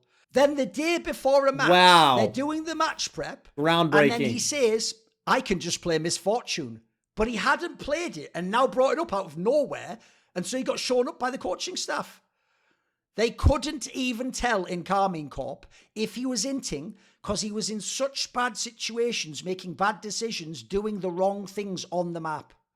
And apparently in Carmine Corp, it was revealed that he had never used ProView before in 2022. In 2023 Fnatic, oh my God, people tried to tell him, if you have both summoners up, you have to try, because if Fnatic fucks up, the game's over. He did it for 3 games. The 4th game he died and just went back to the tier 2. People in Carmine Corp laughed at even seeing him revert to that behaviour. It was what they'd seen already the year before. Despite the fact he tells you everyone in Carmine Corp loved him and it was an organ that got him back on his feet. Now let's get into some bootcamp stories. These are hella spicy. So in 2015, At Korean 10 Boot years Camp ago. for Worlds, when Fnatic was the undefeated team in the regular 10 split, years were coming, ago. people thought they could come semis. They did, or maybe even win Worlds. Apparently, he just refused to play with Yellow Star in the boot camp. He wouldn't duo queue because apparently he just thought Yellow Star wasn't good. Then when he went to the pre-2018 boot camp with Hylissang, he wouldn't speak to Hylissang a few days in because they had an argument where Hylissang gave him feedback on a trade, so he just refused to speak to him for the rest of the boot camp. As in, they sat next to each other for days and days, and he wouldn't speak to him. In later scenarios where he had issues with Hylissang, this was his common behaviour. He just refused to speak to him, and I told you, eventually he just had coaches. Is Hylissang behind these leaks? At 2018 Worlds, you're going to think this can't be possible, Thorin. 2018 Worlds is where they go to the finals, and he was looking awesome. At 2018 Worlds boot camp, I don't think Hylissang's beating these allegations, bro. He didn't want to scrim in the same room with his team, so he moved his PC into his room, locked the door, and wouldn't come out when they lost. He refused to speak to Hylissang, and he would just suicide in the lane 15 times in a scrim. There's a story that Hylissang flashed in 2v3 once, and Rekkles, thinking it was bad, basically refused to do it. And then Hylissang said something in the review like, we can kill them if we play better. Rekkles' feelings got hurt because he just interpreted that to mean he's saying I'm an unskilled player or a noob. And he became so non-verbal, listen to this, that he ignored everyone, so everyone wanted him off the team for Season 8 Worlds. They started scrimming with Whippo as AD carry, but they got stomped so hard it was impossible to play. So they took a team vote. Do we keep playing with Whippo? Do we play with Rekkles? The team voted and still chose to bench Rekkles and give up Worlds and any chance of doing well because people didn't want to play with Rekkles and they wanted him to finally be punished publicly for his behaviour. Unfortunately, the coaches overruled it because they didn't want to give up Worlds and thought it's going to be bad for everyone's career if we do badly here. And they basically told the other players, just be super nice to Rekkles, we'll handle the rest. We're going to do Operation Saving Private Rekkles. Once they got to the main event, bizarrely, people say he was fine and he was normal and he was trying his best. Who said this? Like, what is this? Is this his take? Like, what is... Super nice to Rekkles, we'll handle the rest. We're going to do Operation Saving Private Rekkles. Once they got to the main event, bizarrely, people say he was fine and he was normal. That's what the sources say. Although, I have heard a little story that in the finals against IG, he's part of the reason why the draft became impossible at some point in time. And also, supposedly, I'll give him this benefit of the doubt, apparently the team was just completely mental boom before the finals anyway and didn't want to even practice. At Worlds, Fnatic tried to get him to play Kalista for a scrim. He went 15 Good luck with deaths, that. going side lane only, pushing until he died over and over for a game, then just got up and walked out of the room. Respect. Now let's do some tournament stories from over the years. Some of these have evidence. So at 2013, he was in the Challenger circuit because he wasn't old enough to play in the EULCS. So if you remember, they had N-Rated and Yellow Star. Yellow Star was an ADC. And then they had Yellow Star swapped to a support and they had Pushu. That player come for ADC. And so he used to play in Copenhagen Wolves in the Challenger circuit. Pushu. A bunch of lands like the old open circuit. And he went to a land in Copenhagen Wolves. And after the last match, What's up, he Kiro? just got up, left. Nobody heard from him again until he was back in Sweden and it was time to do a scrim. Now, previously, they used to meet in the airport, play cards, but they just couldn't find him and he just vanished. 2014, you remember that famous game in the group stage where they almost beat OMG, but they barely lost? No, and then he it was started 11 crying. years ago. Right, teammates even didn't get why he cried. It was just a BO1, they weren't out, and some of them, by the way, didn't actually like that he was emotional like that. Some of them actually said it was quite frustrating, and they couldn't tell whether he was doing it for attention from the public or if there was anything real to it. In 2017, in the summer split, Fnatic was one of the best teams, but famously they lost in the playoffs in a shocker to Misfits, the one who went on to go to Game 5 with SKT at that Worlds, if you remember. In Game 1, the draft was so fucked up, they say, that Caps had a bad game and mental boomed.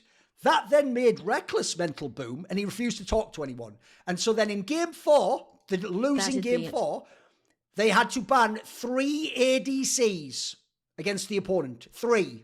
And they lost. Heartslake, what's up, man? Everyone melted down that split, and he was part of the reason. At 2017 Worlds, he famously cried on stage. Then, I was told, he walked off stage and was fine 10 seconds later. 0 visible signs of emotional distress. It was all an act, I was told.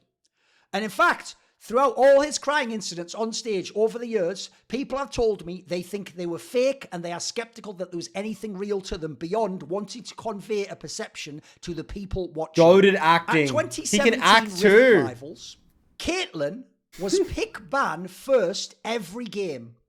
Rekkles had lost 15 games in scrims to G2's Caitlyn.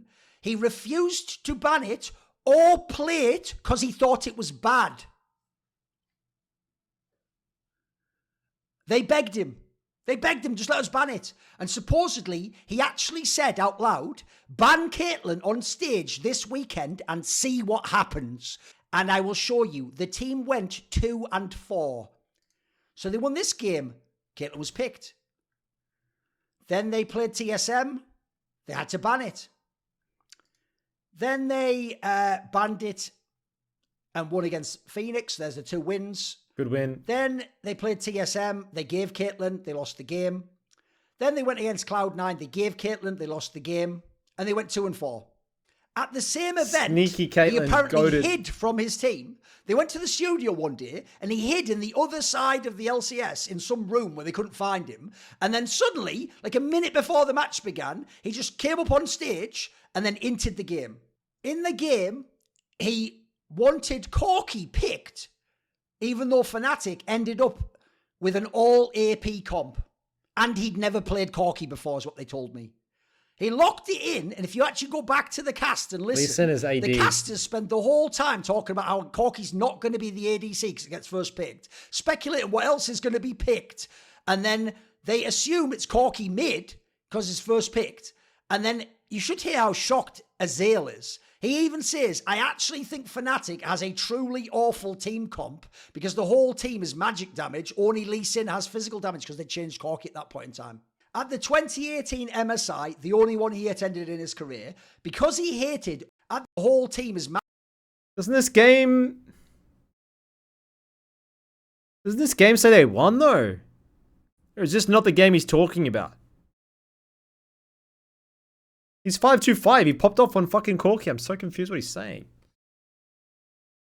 Because his first pick, his whole time, he wanted on stage and then and he hid in the other side. He apparently Caitlyn just all AP comp. The game.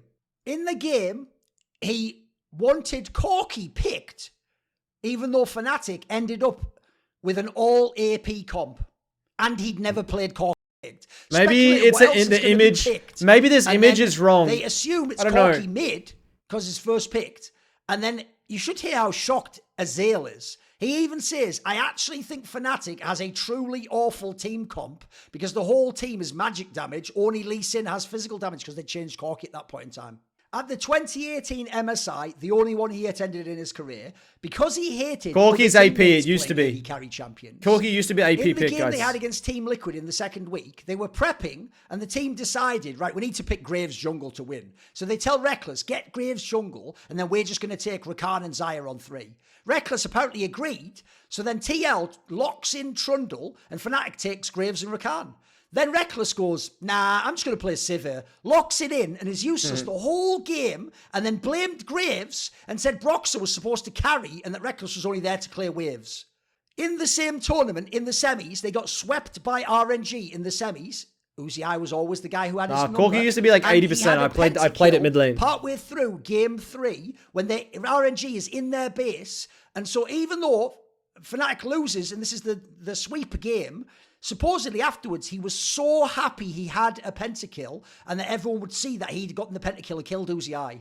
He sat under his turret, only wanted to play Ezreal into Uzi, lost turret every game, they say, stayed in base all the games, and Caps was trying his heart out at this time, remember? This is when he was like one of the best players. And he even got that pentakill as he's losing and was happy about it, and supposedly that tilted the fuck out of Caps. In the summer split that year, you might remember, he was benched, wasn't he? Or self-benched Right, that was when Bwipo was playing AD carry, and it was the funnel meta. I remember this weird Rekkles didn't thing. want to play Swain and was losing hard to Swain, and so he claims It's when the whole bot lane meta got himself, changed. But actually, I was told he was just benched by the coaches. And then he started playing support to some Bwipo shit had great finally. synergy with Hylissang, and they just decided, for the sake of Rekkles' reputation, to let him say it was his decision to bench himself. In 2019, Bwipo had to band-aid Rekkles with Sion roaming to bot lane, and supposedly, I was told, hated Rekkles' guts and Nemesis for not putting in effort in practice, but that he really believed in Rekkles' Nemesis ability catching and thought he wasn't strays. as bad as the jungler in the mid. You can think who they were. And so, supposedly, Bwipo was fine with having Rekkles in future teams. That's why he could have even teamed up with like Vitality and some like super team years later. At 2019 Rift Rivals, they played one game in Fnatic with that player Dan from their academy team as jungler against Team Liquid in the first game, and supposedly Rekkles said out loud, because he always had a thing against Broxer, "Wow, this is the first time I got to play League of Legends in the last 2 years." Remember, he'd been to Worlds Finals and won championship with a Broxer. In 2019 LEC Summer, Holy in the upper fuck, bracket is that against true? G2, that double limb format with those two banger. Why is 5-game Broxer getting series, strays now? Fnatic was up 2-0 and then lost the third game where Broxer had like a throw or something, and Rekkles went off so hard at Broxer directly for playing badly in front of the whole team and said, "I can't play like this," which was extremely rare, and tilted Broxer so hard the team lost the next 2 games and did not win that match. At 2019 Worlds, when they played in the quarterfinals against FPX, the eventual winners of the tournament, he went off so hard directly on Broxer again that then the series was completely over and Broxer was tilted. In 2020, the spring final had Fnatic coming from the upper bracket. And you might remember this famous scenario with G2 and this epiphany. Caps had this dream he had that we could play Cog and Lulu, and somehow that would work, this weird bot lane, when Caps was playing his ADC and Perks had roll swap back to mid. Yeah. And then somehow that would just work in the draft. Spoiler, it wasn't an epiphany or a dream. I will show you what it was. If you see the draft here, Cog and Lulu against Aphelios and Tarm. Cog and Lulu against Aphelios and Tarm. So 2 games, Aphelios and Tarm. And that's the Cog and Lulu games. What actually happened was this. Caps already knew from playing with Rekkles and from all the other scrims, etc., how this guy was and how he would think and what his priorities would be on his champion pool. And so he even said, I'm told, they will pick Aphelios, which was the most broken champion at the time, and Rekkles will only play it with Tarm Kench because we're going to ban Thresh. So as a result, G2, game 1, could blind Lulu because he would then cry and say, "Give me Tarm Kench," even though that would be a criminal bot lane, I was told. A criminal one. It is a criminal and that bot G2 lane. even felt bad for Fnatic's coaching staff. And put it this way, someone even said that apparently LS even said that this draft was good from G2, which says everything, if you know what LS's thoughts were about grabs and G2 at the time. Fnatic, by the way, on their side, even knew this was an issue. And so actually came into this final with no hope once they saw what was being done. And actually, publicly, you've noticed, they always say that weird thing, even though they won the upper bracket, that they thought they had no chance and they never could have won this final. That's what they all say in the interviews. In 2020 Fnatic, Rekkles at the studio did stuff like tell the referee, "Can I have my team's volume turned down 95%? And then he would have the in-game sound so loud that he could barely hear anyone talking, and then he could just play the game and not be distracted by them. One time in the playoffs, he was told, like, "Look, we're not thinking about the heralding off. Like, be mindful and think about the bot wave."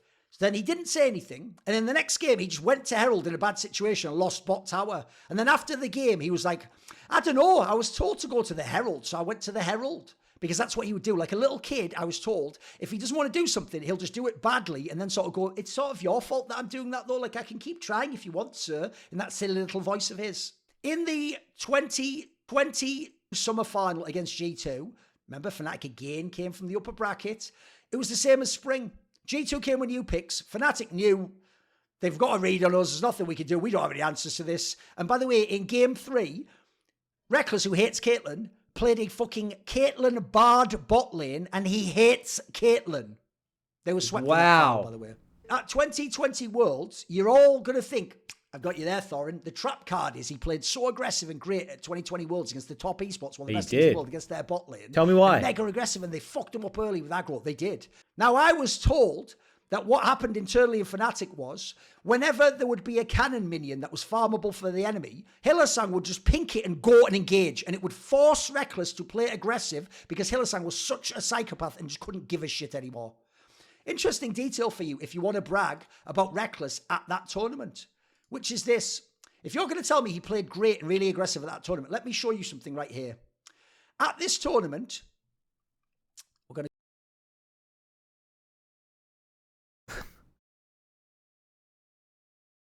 Thorin, like, he's saying this is all not his opinions, opinions of others. Bro, how can I listen to him do this for an hour and 10 and lead to believe...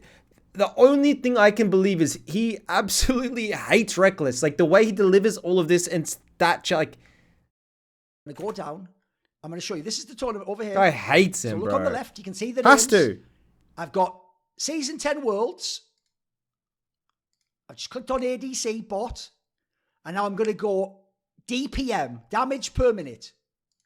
I'll scroll down and look. Remember, it's ranked by damage per minute. So look who's at the top. You're one of the best players in the tournament. You keep going down. Remember, you're telling me you had a great tournament. What? What? Second from last? Now let's go and look what the number is. 352 damage per minute. Now at the top, people were doing 600, 500, 400. He is doing 352. So people told me all the good players at that Worlds were because of Hylissang going aggressive and making Rekkles go in. And that he's the real secret MVP of that tournament. That actually Rekkles was trying to play conservative, and that Hylissang was I can't remember what champs and shit he played. I don't know. In 2021, in G2, in the spring, when Jinx and Kai'Sa got buffed and were completely broken, he didn't want to play them. He wanted to play the high nooners, the ones with the high noon skins, Jhin, Senna, Ashe. So supposedly he played Kai'Sa a whole week of scrims. It was going well, and he was playing well. Then one day before they go on stage, High noon skin line is fucking I don't want to so play good. Kai'Sa. I'm so bad at this champion. Played it in solo queue, and I'm bad. So as a result, when they went on stage and played against Schalke, Schalke first picked it and G2 lost the game. Then the playoffs came around against Schalke. G2 members plan Jinx and Kai'Sa. And if Jinx comes up, they're going to do a full dive comp. They're going to do like Nocturne, TF, Kai'Sa, and they're just going to fuck that Jinx up. Or they're going to pick Jinx themselves and do a peel comp. The next day, Rekkles comes into scrims and he says, I'm not playing Jinx or Kai'Sa, and he's only going to play Jhin, Ashe, or Senna. In the draft, if you go to here, against Schalke, Dylan Falco coach team, every single game, Schalke just takes a Senna away because it was the best champion for Rekkles. And they almost won this series. Look at these rosters and look at who they're playing against. 5 fucking 80 carry bands or what? Every game. That was a 580 carries band. Every single game just banned Senna. And that gave you a chance to actually beat G2 esports. And that made it so that G2 had to first three either Jhin or Ashe, because otherwise they'd get banned out 4 to 5. And that made people said the draft's complete dog shit and unplayable. And that they almost should have lost that series. When they were watching the final and talking about what they could do better for next split because they weren't in it, supposedly Rekkles was like, I felt like this split you guys didn't trust me. And Jankos was like, I don't even know. Because they'd given him full freedom. In week 1 against Schalke, they played of the split. They played against Broken Blade's Nocturne, and there's a moment in the game around the dragon where G2's fighting and brawling, and everything's used by the people on Schalke, and all the people on G2 are just shouting because there's like low health bars, like medium health and low on a bunch of people. To Rekkles, who's on Tristana, like, you got full health, go in, go, go, go, go, go. You can get him, just jump in, it's a free penta. And he just goes, no, I could die here, and then just jumps out and walks away. And so I was told the team just lost hope in him in the first week. In the summer split, Mickey X supposedly wanted to duo, since Hylissang and Upset played a lot of duo, and they were the best bot lane. The trick, though, at the time, since duo queue had been removed after Master, was you had to demote your account from promos. I remember that. So you had to play Masters, then demote or decay. I hated that. They were doing that. Yeah. Duo queue. For the rest, you play normals or in a second account. Now, he didn't want to make a second account because it takes too much time and there'll be too many low elo games. So all the same, they were duo queuing. They were playing like 30 to 40 games. It was going well. They were streaming it. They were showing new bot lane combos, Kalista, Kai'Sa. By the way, compared to, remember, in spring, like Sivir, Jhin, Vayne. And there was a game where Mickey X supposedly played set with Rekkles' Tristana. And he supposedly fucked up level played set. And they got killed. And then the game was just over. The next day on OPGG, he was promoted to Master, Rekkles, so they couldn't play. A week goes by, and they ask Rekkles, like, why do you stop playing with Mickey X? Like, what's going on? And Rekkles said that since they started playing duo, he was now worse individually, and their schedules weren't aligned anyway, because he would wake up at 7, whereas like Mickey X apparently woke up at like 11 or something. So they'd need to alter each of them by an hour, and so he didn't want to do it. But actually, I was told it's because Mickey X hadn't re-signed with G2, so he knew Mickey X would be gone, so he thought, what's the point in investing any time or effort into this relationship? In the playoffs, when they played against Fnatic... I'll look at the comments at the end, thank you. This was a huge game for his career if he lost. In game 3, Hylissang plays Pyke. Go watch this game. Forces 2 flashes or something, early levels, and then walks up, charges the Pyke Q, and misses. So Mickey X on Braum, insta Q flash exhausts, and it's like, go! And Rekkles just goes, no, we can't, and backs off. Because he thought they'd just always play bot in Fnatic as long as they were down only like 10 to 20 CS, and then you could just scale with G2 and win. So what's the point in contesting and try and get a kill? Which is insane, because if people don't know, in game 1, Fnatic actually was somewhat running it down in the bot lane, and G2 could have really punished them. And as said, he had even exhausted Hylissang, by the way, so Rekkles could have just gone in, but he just chose not to. In 2023 Fnatic, this isn't a negative story. I actually promised someone I would tell this story, because they pointed out a good game he played when they thought he played correctly. Oh, that's nice. He played a game against G2. Yeah. In week 3. Week 3. Where he played Sivir, and they say he wave cleared, he held waves, and he scaled. Yeah, and they actually beat had a very good G2. game. He went 7-2 and 10, and that was an example when he could play a good game, and he could be responsible. Now for some team stories. So in Did bro just fucking flame him for an hour and 20 and then bring up a good game he played for 30 seconds? I'm so confused. To cancel it, I'm so confused. 13, in Copenhagen Wolves, they say he was just introverted, he kept to himself, he was silent, he never sat and discussed his mistakes, never reviewed anything, never planned for that the source game with his wanted partners. it to be known that Rekkles did have one good very game. Isolated. People say he was hard to reach. He was really stressed and apparently began smoking as a habit, so he could go outside after each game and smoke. There's a story Krepo told on Something Insight where he just began smoking himself to have an excuse to go out and sort of bond with this guy, because obviously he was his support at one point in time. One day, he decided to stay in his room and scrim from there. I'm getting tired of that story. This must be one of the Genesis ones, though. Even though the others went to the office. So he locked the door. Krepo's addicted to cigarettes because of Rekkles. Who was in the same apartment via WhatsApp. They say he struggled with confrontation and focused on himself over the team, and that certainly they say other people in this team were very unprofessional too, but that he also never got punished for his behaviour, another recurring theme. In 2016, I'm told he didn't contribute in VOD reviews. He would just avoid all conflict. And that as a result, Daylor would have to do stuff like take him and Febivan for like chats on the balcony to like counter negativity in scrims. And that eventually this just made Daylor one of the best like mental court, just mentally check out. And there's an insane story about how that Korean player Spirit just like had a really hard time and sort of lost his shit in this squad and became quite depressed. And I won't go into any more details. In 2017, Fnatic, you might not know this, supposedly brought Klaj or whatever, to Worlds, just so Rekkles had someone to talk with and spend time with the Swedish support player. And then supposedly, after that week 1, where they just shit the bed in the group stage, and then they did an epic comeback in week 2, supposedly that's actually because Khan, the guy from fucking the old CS team as the in-game leader, who was the chief gaming officer, just did like an epic speech that roused the troops. And here's the banger. I've mentioned it before, we're going to get into this. Fnatic tried to replace him with Forgiven in 2017 to go into 2018. But then because they didn't, and then in 2018 they started winning the LEC and he was getting pentas, they thought, oh, okay then, never mind, we'll just stick with Rekkles as it is.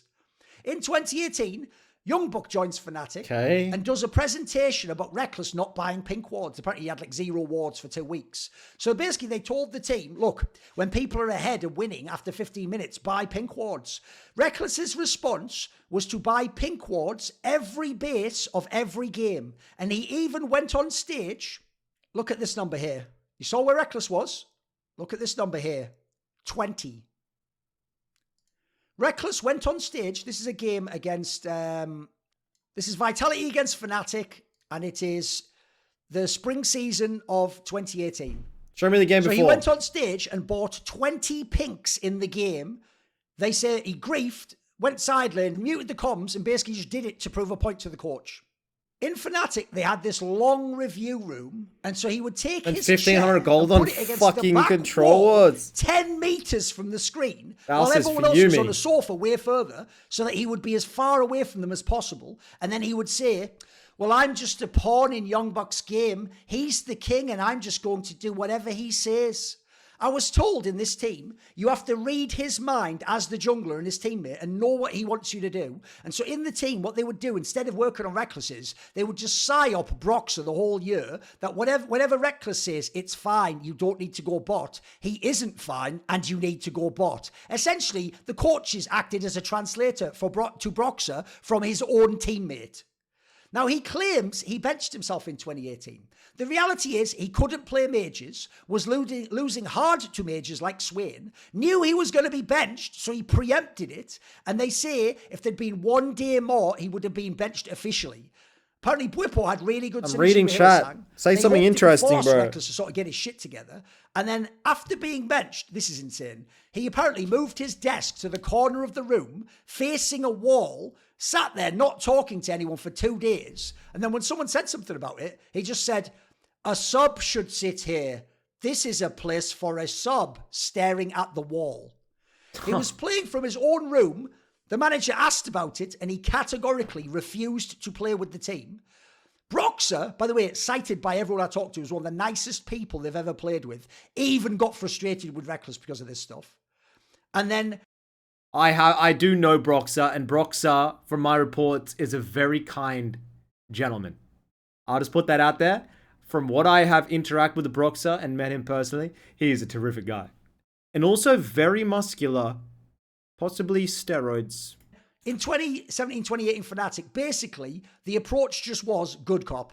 You just have to be friendly with Rekkles. You have to listen to him. You have to do everything he wants. And you maybe could lightly suggest, like, maybe don't lock yourself away, but that's about all you can do. Because otherwise he might have a tantrum, he might fuck you, might stop talking. In 2019 Fnatic, people actually wanted to replace Rekkles. They thought if we get a Korean ADC, maybe Caps will stay. But because the only person they could end up coming up with would have been, and they would have done this, Forgiven, who just finished the military, that wasn't enough and Caps went off and joined G2. Surely no one was getting Nemesis, Forgiven. apparently, I'm not saying this, really liked Rekkles when he joined and was trying to make it work. After a month, they tell me he hated Rekkles. And supposedly, Rekkles in Fnatic was about to be benched a bunch of times. And it even led to a scenario where Magifelix played instead of him. It was in this game against Rogue. Magifelix came and played Corki. Klepto Corki, I miss it. Zaya bot. They also were thinking about replacing Rekkles with ex-Matty, the Academy ADC, because at this time, Rekkles had started doing stuff like play Pokemon during the draft and not even pay attention to what's going on. And people, as I said earlier, this is where it gets crazy. You know the idea that they were going to play with Forgiven instead of Rekkles? I have been told they even printed Fnatic Forgiven shirts because then he would be able to replace Rekkles when at some point they felt inevitably they'd have to bring him in instead of Rekkles. People who have worked with both Forgiven and Rekkles tell me Forgiven would have been an improvement even to the team environment. But the org came in and saved Rekkles' bacon because of sponsor concerns likely and popularity. And so Rekkles came back into the lineup and everything. This is hearsay. I was told outside of the game, you have to let him win. So if you play a board game, you have to let him win so he doesn't get emotional or vengeful and he has a good mood. If he loses, he might walk into a scrim and int whoever beat him, then stare at the wall for an hour. Some teammates didn't get it or see him for who he was, so they tried, just treat him normally, we're outside the game. No, we're not Rekkles and all the rest, we're outside the game. So there was a game night where the first game of many planned, it was going to be a whole night, was this long game where in it, Bwipo got to choose who gets fucked out of Rekkles, who was at the top of the board, or Hillsang, who was in last place. Bwipo, people said, thought it would be funny to choose Rekkles, and it just made Rekkles mega mad. He slammed the door, stormed out of the building, and the whole rest of the evening had to be cancelled. In football, he one time had to play with Caps. What are these stories? Bro, rage quit a fucking board game. Is this true? His teammate, and Taco, the SK Gaming player, if you remember, who was from the Brazilian squad. And because they both aren't good at football, you can probably imagine, Rekkles got super raged when they were beaten. And so then when he got the ball, he wouldn't pass it. He would just instantly fire a shot from any angle. And the second the game ended, he just rushed to his hotel immediately. In 2020, Fnatic, you guys already told us this, old man. The only players who got along with him, probably hence why you've seen Selfmade defend him publicly. I was told that the worst thing about this squad was that Nemesis and Selfmade looked up to Rekkles, and then when they worked with him, thought, oh, this is what being a professional is, because Rekkles is doing this. And that made them apt to misbehave and be rude as well. That's why and Nemesis is corrupted. 2020 Fnatic, he wouldn't talk, okay. He wouldn't fight, he'd just leave the team down 4v5. Also, he had a scenario where he would wake up at 3 a.m, play solo queue in the office before everyone arrives. Then when scrims are done, just go home immediately. Spend no time hanging out with other people, no time communicating with other people. And as a result, it made everyone in the team think, oh, it's just what we do. And everyone just had no camaraderie. He even said the lines while in this team, you're all loving how they played at Worlds, remember? When Hylissang stops playing without me, I don't know what he's going to do. By the way, Hylissang has since won the LEC again. Rekkles never did. He said, I'm going to be fine. I can play with any support. I've also heard in this team that coaches wanting Rekkles out might be why Mithy got fired from his job, because the plan at the time was Rekkles had verbally agreed to stay and they were going to build a team around him, even though he then betrayed them and went to G2 anyway for the super team. In the 2021 G2 team, I heard tons of stories of him being a diva. First of all, they did not want him. He was nowhere near the first option. They say they wanted Hansama, Kazi, Upset. They even had Pinoy as a backup because they didn't want Rekkles and knew he might go crazy.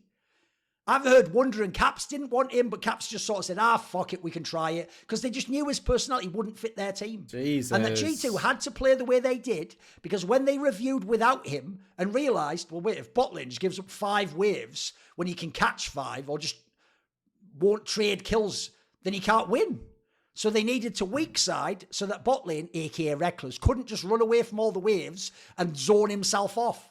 And that pissed some of them off, by the way, that he won MVP that split. Because despite playing well, the champion pool issues, they said, were always going to come back to bite them in the playoffs, as they did. And that actually G2 players, think about this, they think if they'd have just said fuck it and used Pinoy for the playoffs, that they'd have won that split. I was told that in this G2 team, he doesn't want help or attention and would say, you guys just do your thing and I'll Some play my hella own mad game. teammates have been leaking all this, I reckon. Their jungler would come down, zone G2 bot lane off waves, even though, by the way, G2's bot lane might have like Prio and TP, and they can just walk into the tower, and if they dive bot, can TP or move and kill them, and that he didn't want to do that. He'd just be fine sitting in the Rekkles brush until threat was gone, and then he'd go back. One time, Caps TP'd and pushed out mid, and Rekkles was just sitting alone bot lane because Mickey X roamed top. Rekkles and Mickey X basically didn't lane. They just pushed 2 to 3 waves, then Mickey X would base and start roaming, and Rekkles would just bounce waves and play ping pong with them. He liked to play 1v2 only when he was safe and couldn't get got. So the thought was, if he didn't die and then Mickey X roams, they thought maybe we can get an advantage that way.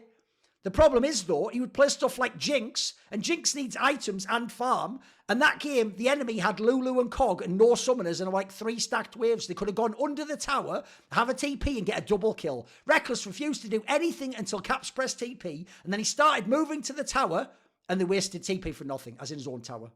Play your game, I'm fine, while dropping waves. By the way, G2 was used to potentially the best year ever the year before, and how Perks played aggressively. So they say this year, G2 went in every fight knowing it's 4v5. They weren't a team that peeled anyone. I'll be reading YouTube comments and making my final statement at the end, thank you. He tried to bend this team to his will, but he wouldn't adapt or flash because he might look bad and he cares too much about his brand. They said he would int an entire day, and that you can't win in that sense unless you bend to his will. And then if you do, then the other players hate you because as a coach, you bent to his will. Nobody was unhappy, they say, in that team about not going to Worlds because they were just glad they didn't have to deal with Rekkles for 2 more months. Apparently, they also had a pink ward presentation in this team. So, in a game, Misfits against G2 in summer, there's Rekkles. Look how many pink wards he bought. How many?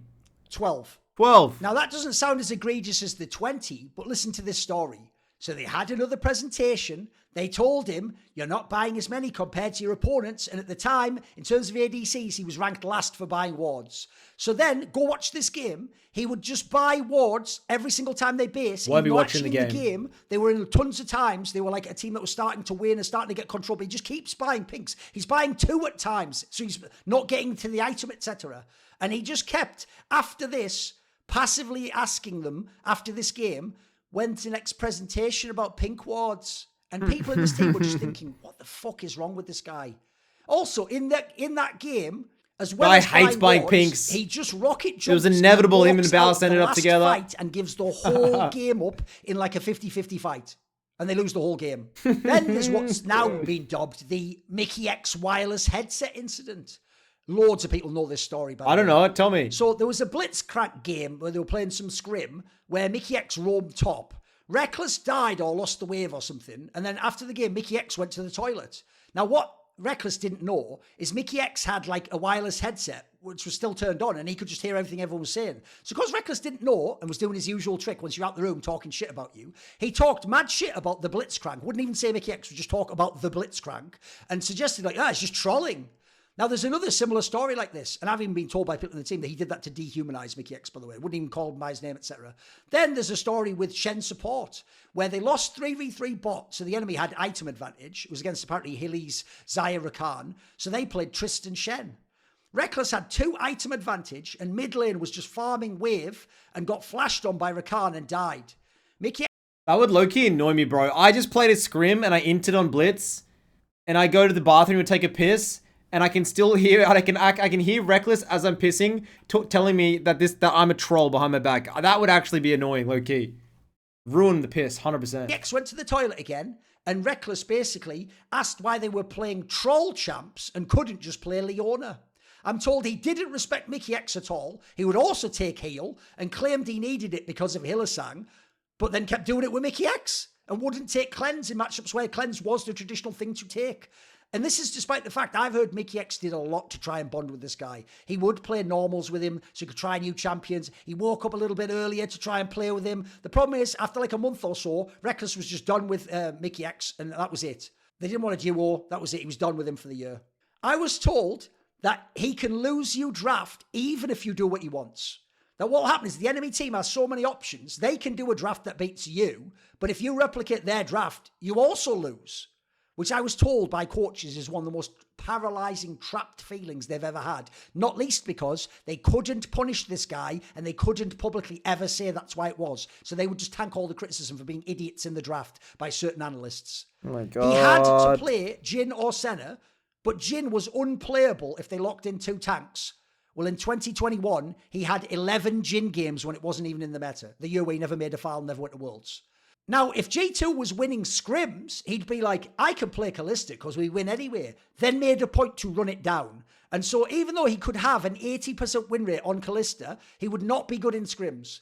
And they say he played it 3 games in summer, won all 3, had an 8 KDA, then suddenly didn't want to play it and said it's too hard. Meanwhile, instead he was wanting to play Tristana. He played apparently 3 games of Karma. He played Xayah, a Varus game, which he hated, Kai'Sa, Ashe. When's the tattoo story?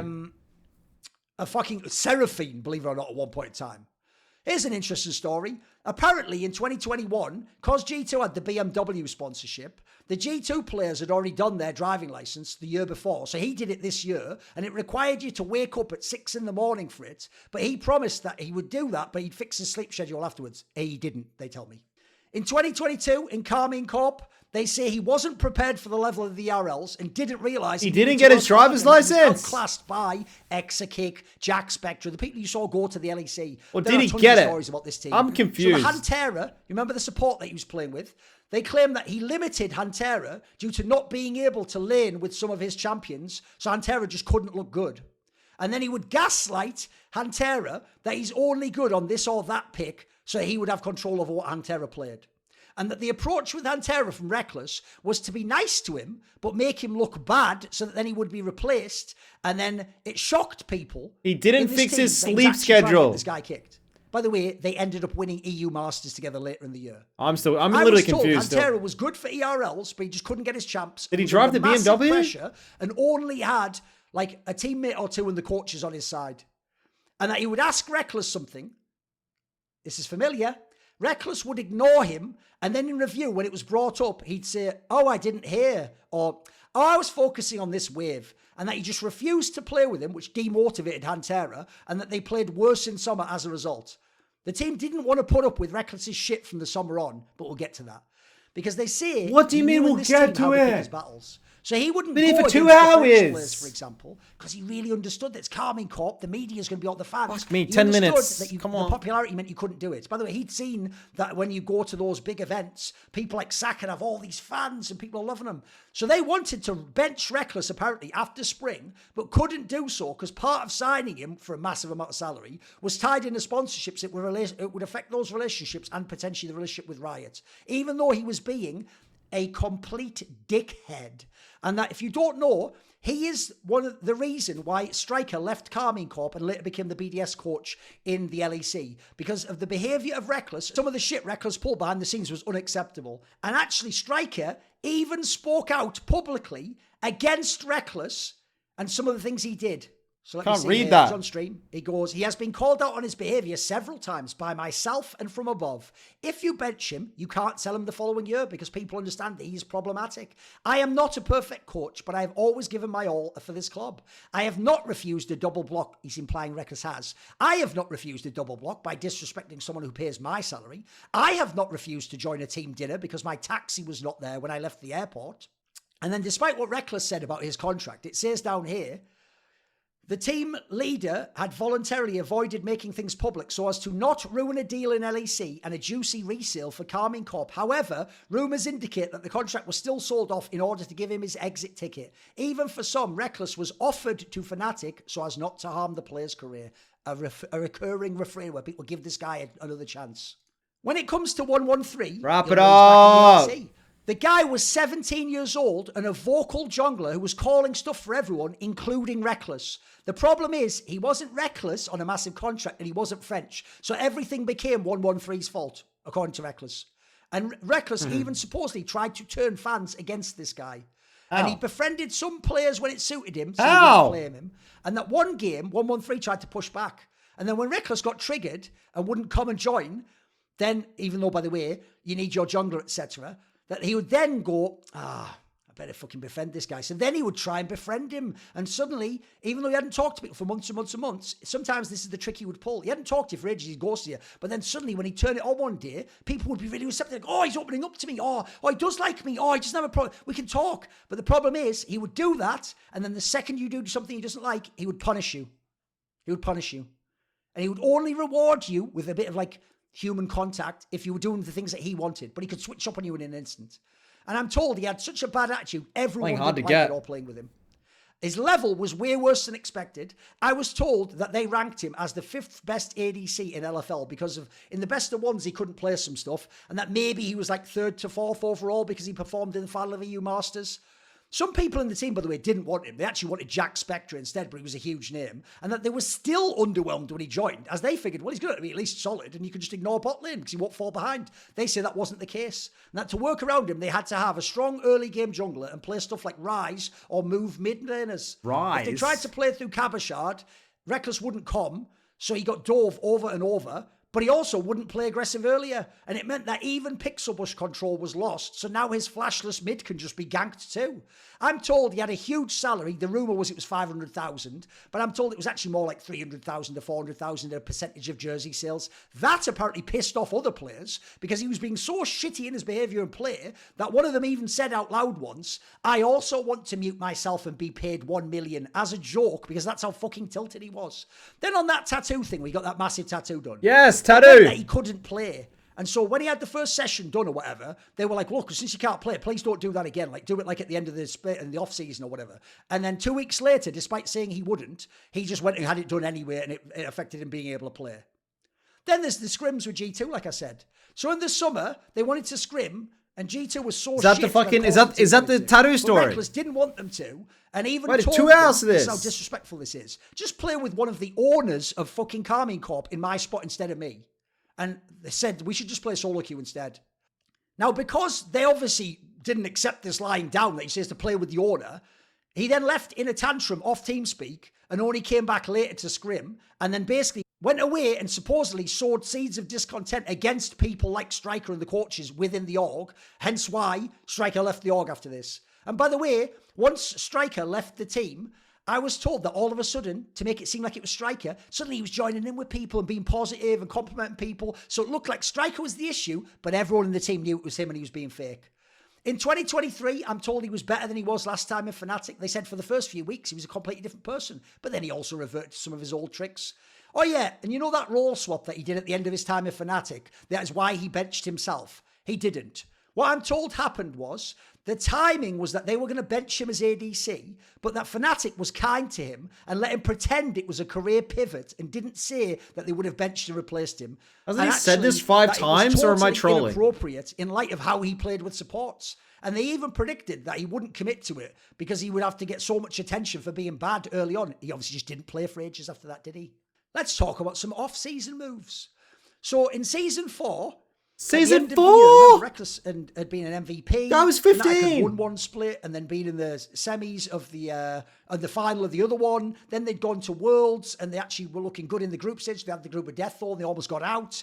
Supposedly, it was already known he was going to leave Fnatic before Worlds even ended. He was just spending time hanging out with Alliance, the other major team in the region. But he let Fnatic think he was going to stay. But then people who were in the know just knew that he was going to go anywhere. Then in the 2020 off-season, as I pointed out before, they wanted to build around him. He verbally agreed to stay. Then he said, I just want to test the market because I haven't been on it in a while. I'm sort of curious what my value would be. But don't worry, I'm 99% likely to stay in Fnatic. So Fnatic allowed it. And stupidly, they even say now, they should have just asked him to commit or sign like a pre-contract thing or something like that. But they thought to themselves, oh, he's just going to come back after he knows his value. But they think instead what he actually did was take his Fnatic offer, go to G2 and leverage himself a massive deal. And No that, even though he shit. said it was 99% chance he stays, he managed to find the 1% to leave. I'm also told he lied about leaving Fnatic's G2. just dumb, bro. Why would you let him do Caps that? didn't want to play with him. He knew Jankos Any didn't like smart him, person so would do apparently it. he tried to get on good terms with Caps because he knew that if G2 forces their new angle and the others all decline, well, Caps is staying. And if Jankos doesn't like me, if I get with Caps, I can stay. Problem is, people in G2 say the entire atmosphere relied upon Jankos. And so even when he tried to befriend Caps, apparently that was impossible this time around. Now, what's funny is Carlos supposedly had a sponsor angle that he wanted him to stay. But when he realised Caps wouldn't play with him, it was done. And apparently Jankos and Caps made a list of reasons they don't want to play with Rekkles and sent it to Carlos. But then I'm told Carlos stupidly showed Rekkles the list at 2 a.m. And actually Jankos is told not that part, but this part of the story on stream, which is then that next day, Rekkles and Jankos had to do a media shoot for BMW. You remember where they were like driving with each other? And they all say it, Jankos even implies it in his stream thing, that it was insane acting from Rekkles to act like he was happy-go-lucky and having fun and he wasn't fucking giga-tilted because at 2 a.m. that day he'd been told by Carlos what all the reasons were he was going to get kicked out. Supposedly Caps essentially did an ultimatum like him or me. Now, I've heard at the end he was begging people to let him stay in G2 because he was saying, my career's over if I leave G2. Since I left Fnatic, like, I'm just done after this. And he also knew that if you get kicked out as a star and an MVP of the league with a massive contract, it looks really bad and there'll be a lot of questions around you. By the way, Rekkles once did a stream where he talked about what happened in G2 and about his contract. And what's weird is he explains that in his contract, he signed a deal. Remember, he could have stayed at Fnatic. He signed a deal where he got like all of his salary if he was still playing. But then if he got benched, he got 6% of his salary. And that What? his lawyer even brought this up before he signed. But he told his lawyer, nah, don't worry about that because I'll just play really well, Smurf sort of, and I won't get benched. So what's weird is he agreed that he was fine with that contract, but then he implies they screwed him because they benched him and that they went out of their way to bench him. Not what I've heard based on the stories I've heard. Also, I'll just show you something very quickly. Why would you put that in your He contract? It's also so dumb. forgot when he was telling this story, something he'd said previously on his stream. Sadly, I don't think the VOD exists anymore. If you go down to here, he says here about it. Rekkles opened up about the difficulties he faced while exiting the organisation and claimed that G2 was trying to control his options. If he says that, he better not himself be fucking with them. Listen, I didn't want them to get money for me. What? So it's implied he also was fucking with G2, even though he now pits it as they were just fucking with him and he's a lovely guy. And I'm sure they didn't want to let me go to whichever team I wanted. I know that for a fact they won't let me go to any team I wanted. Last year was a situation where we were enemies. Now, when he returned to Fnatic, It's almost done, I'm boys. told Hold strong. it's possible Fnatic was the only place he could have gone. That Fnatic didn't do their due diligence on the Karmine Corp stories and just assumed he was Rekkles. And then also, supposedly, like, his agent claims that, like, he bought himself out, but then they don't believe in Fnatic that he paid even 1 cent. And that was just a story to make it seem like he's really humbled himself and he really wants to be in Fnatic for any amount of money again. Oh, remember that guy Rox who joined and got signed by Fnatic early on? Supposedly, Rekkles couldn't handle that, even though he was like publicly being nice. And then he talked shit to players outside of the team who were friends with Rux he didn't know, and it just got right back to Rux, and it made Rux also just mental boom. And supposedly, some people didn't want Rekkles in this Fnatic. They actually would have preferred, no joke, people like Flackhead, but certain other names wanted him for skill reasons and thought they could win. Oh, and the whole role swap thing, supposedly he turned down an offer from Rogue Koi to play in their team because he didn't want to play champions like Janna that he was practicing because he hadn't played enough in support and so he thought it would damage the Rekkles brand to actually play it in LEC again. If you don't know, he's never since played in LEC again. The problem Rekkles had was eventually teammates behind the scenes started talking. People from Fnatic would talk to G2, and then people in Karmine Corp would go and ask someone from G2. And eventually it would not only get out, some of the people who were wronged by this guy would actively reach out to other teams and players and coaches and tell them the stories. And so insiders knew the stories of what this guy did. So there you go. From the mouths of Rekkles' own teammates, coaching staff, and the people around him, Rekkles was a narcissistic diva who manipulated the majority of people he worked with, tried to have people fired across the board, no matter the level of success he was having, locked himself away in rooms, inted scrims, gave people the cold shoulder and refused to talk to them, was almost benched for forgiven on a number of occasions, and was the biggest diva in the history of Western League of Legends. They say no man is an island. We all need people who've got our back. And supporting me and the content on my channel are the following people.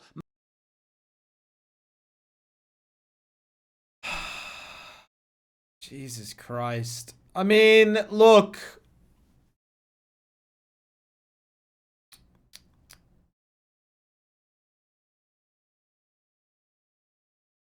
I mean, mate. Far up. Proud of us to getting through that.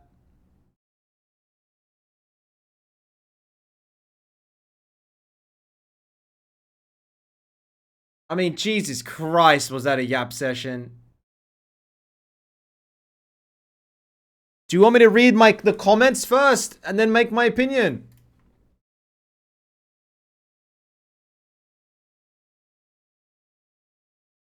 $14.04, I can confirm this. I met Rekkles in Berlin and he was very nice when I'm asked to take a picture. But then when I asked him to buy me an RTX 3080, not even a 3080 Ti, he looked funny and said, "No, sorry, I can't do that for anyone I meet on the street," and walked away.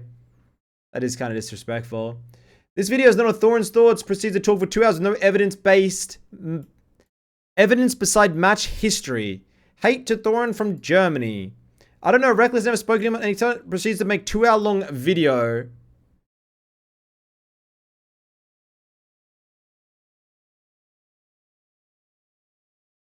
Starting beef with a 15-year-old and holding for 10 years is wild. You're a certified freak.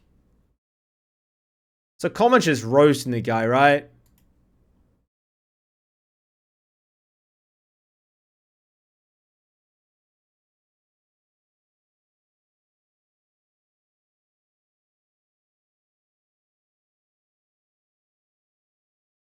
"41-year-old boomer, 10 years session, la la la la la." Look, at the end of the day, that did not need to be 2 hours. Probably shouldn't even been a video.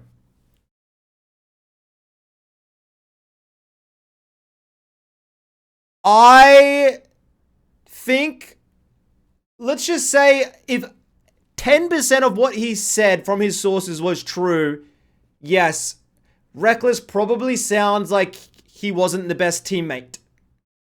Okay?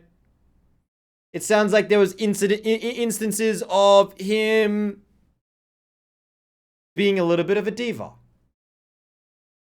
But from what I'm told, he's been... He does have autism, and it's only recently diagnosed, right? So maybe he was probably dealing with that and the come up of being famous so early on and young. It would have been a really, I guess, a weird situation for him as well, no?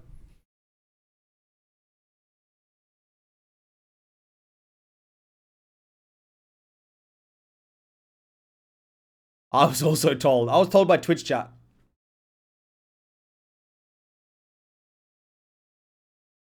I mean, guys, be honest. Does this paint Rekkles in a different light after watching it? I honestly couldn't give a shit.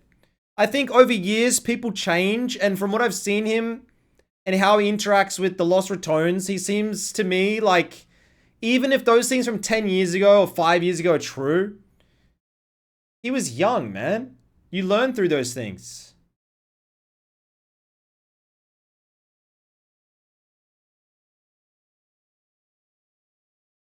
Seems like he's a changed man. He's for the better. Yes. What pro player doesn't have stories? Like, there would be so many stories out there of having ego. That's just issues that humans go through, especially for people that get famous so fast. So my perception hasn't really changed. Do I think maybe he was a little bit worse team? I had already heard things like that, like maybe, you know, those tantrums and stuff. That's just common in pro play. If you ever played in a pro team or whatever, like, it's just common, bro. Pro players have big egos and they clash. Just shit happens. Like, I could tell you stories about when I used to be a pro player, funnily enough, 10 years ago, where sometimes, you know, I clash with teammates. It happens, man. But you learn. And look at me now. You change a bit. So anyways, my take is Rekkles sounds like he wasn't the best teammate you could ever have. Secondly, it hasn't really changed my opinion. Seems like he's really enjoying himself in the Lost Ratones, socializing. Looks like maybe he learned a lot, reflected a lot. He also has that, you know, he's been diagnosed with autism, which explains so much of half of those stories, no? And gives reasoning. So, anyways, I can't see how, like, Thorin seems so biased in that, and yet he doesn't. And lastly, I just wish there was sources. Like, he is taking so many supposedlys and I've heard, and I just wish there was a little bit more. I understand whistleblowers don't want to be, like, named. Like, his former teammates don't want to be, like, put up and said, oh, this guy said this. You don't want that, but, like, still, I wish there was a little bit of, I don't know, a former teammate talking and then you, like, buzz out their voice or something. I don't know. Like, surely there's a better way to do it than saying supposedly 172 times.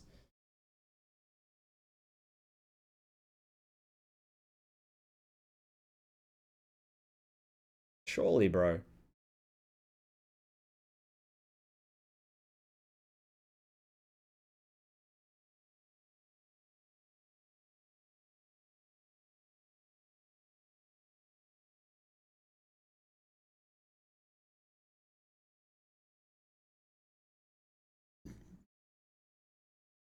You're not going to get a defamation of character lawsuit or anything. Look, I know a lot of people don't like Thorin, but for him to do all that, he has to at least have some type of sources. Like, Thorin, like, he's been doing this for so long. He's probably talked to a couple of angry old coaches and teammates and then put together a massive thing and overblown it. But, like, still, I'm sure some of what he said is true, right? Rekkles just probably wasn't a good teammate, especially when he was young. Is what it is, bro. Move on. But the way that they painted him as, like, a psychopath, I think is so stretched. Like, they generally painted him as, like, what did he say? A dark part of, like, the dark triad or some shit. I don't even know what the fuck that was talking about, man.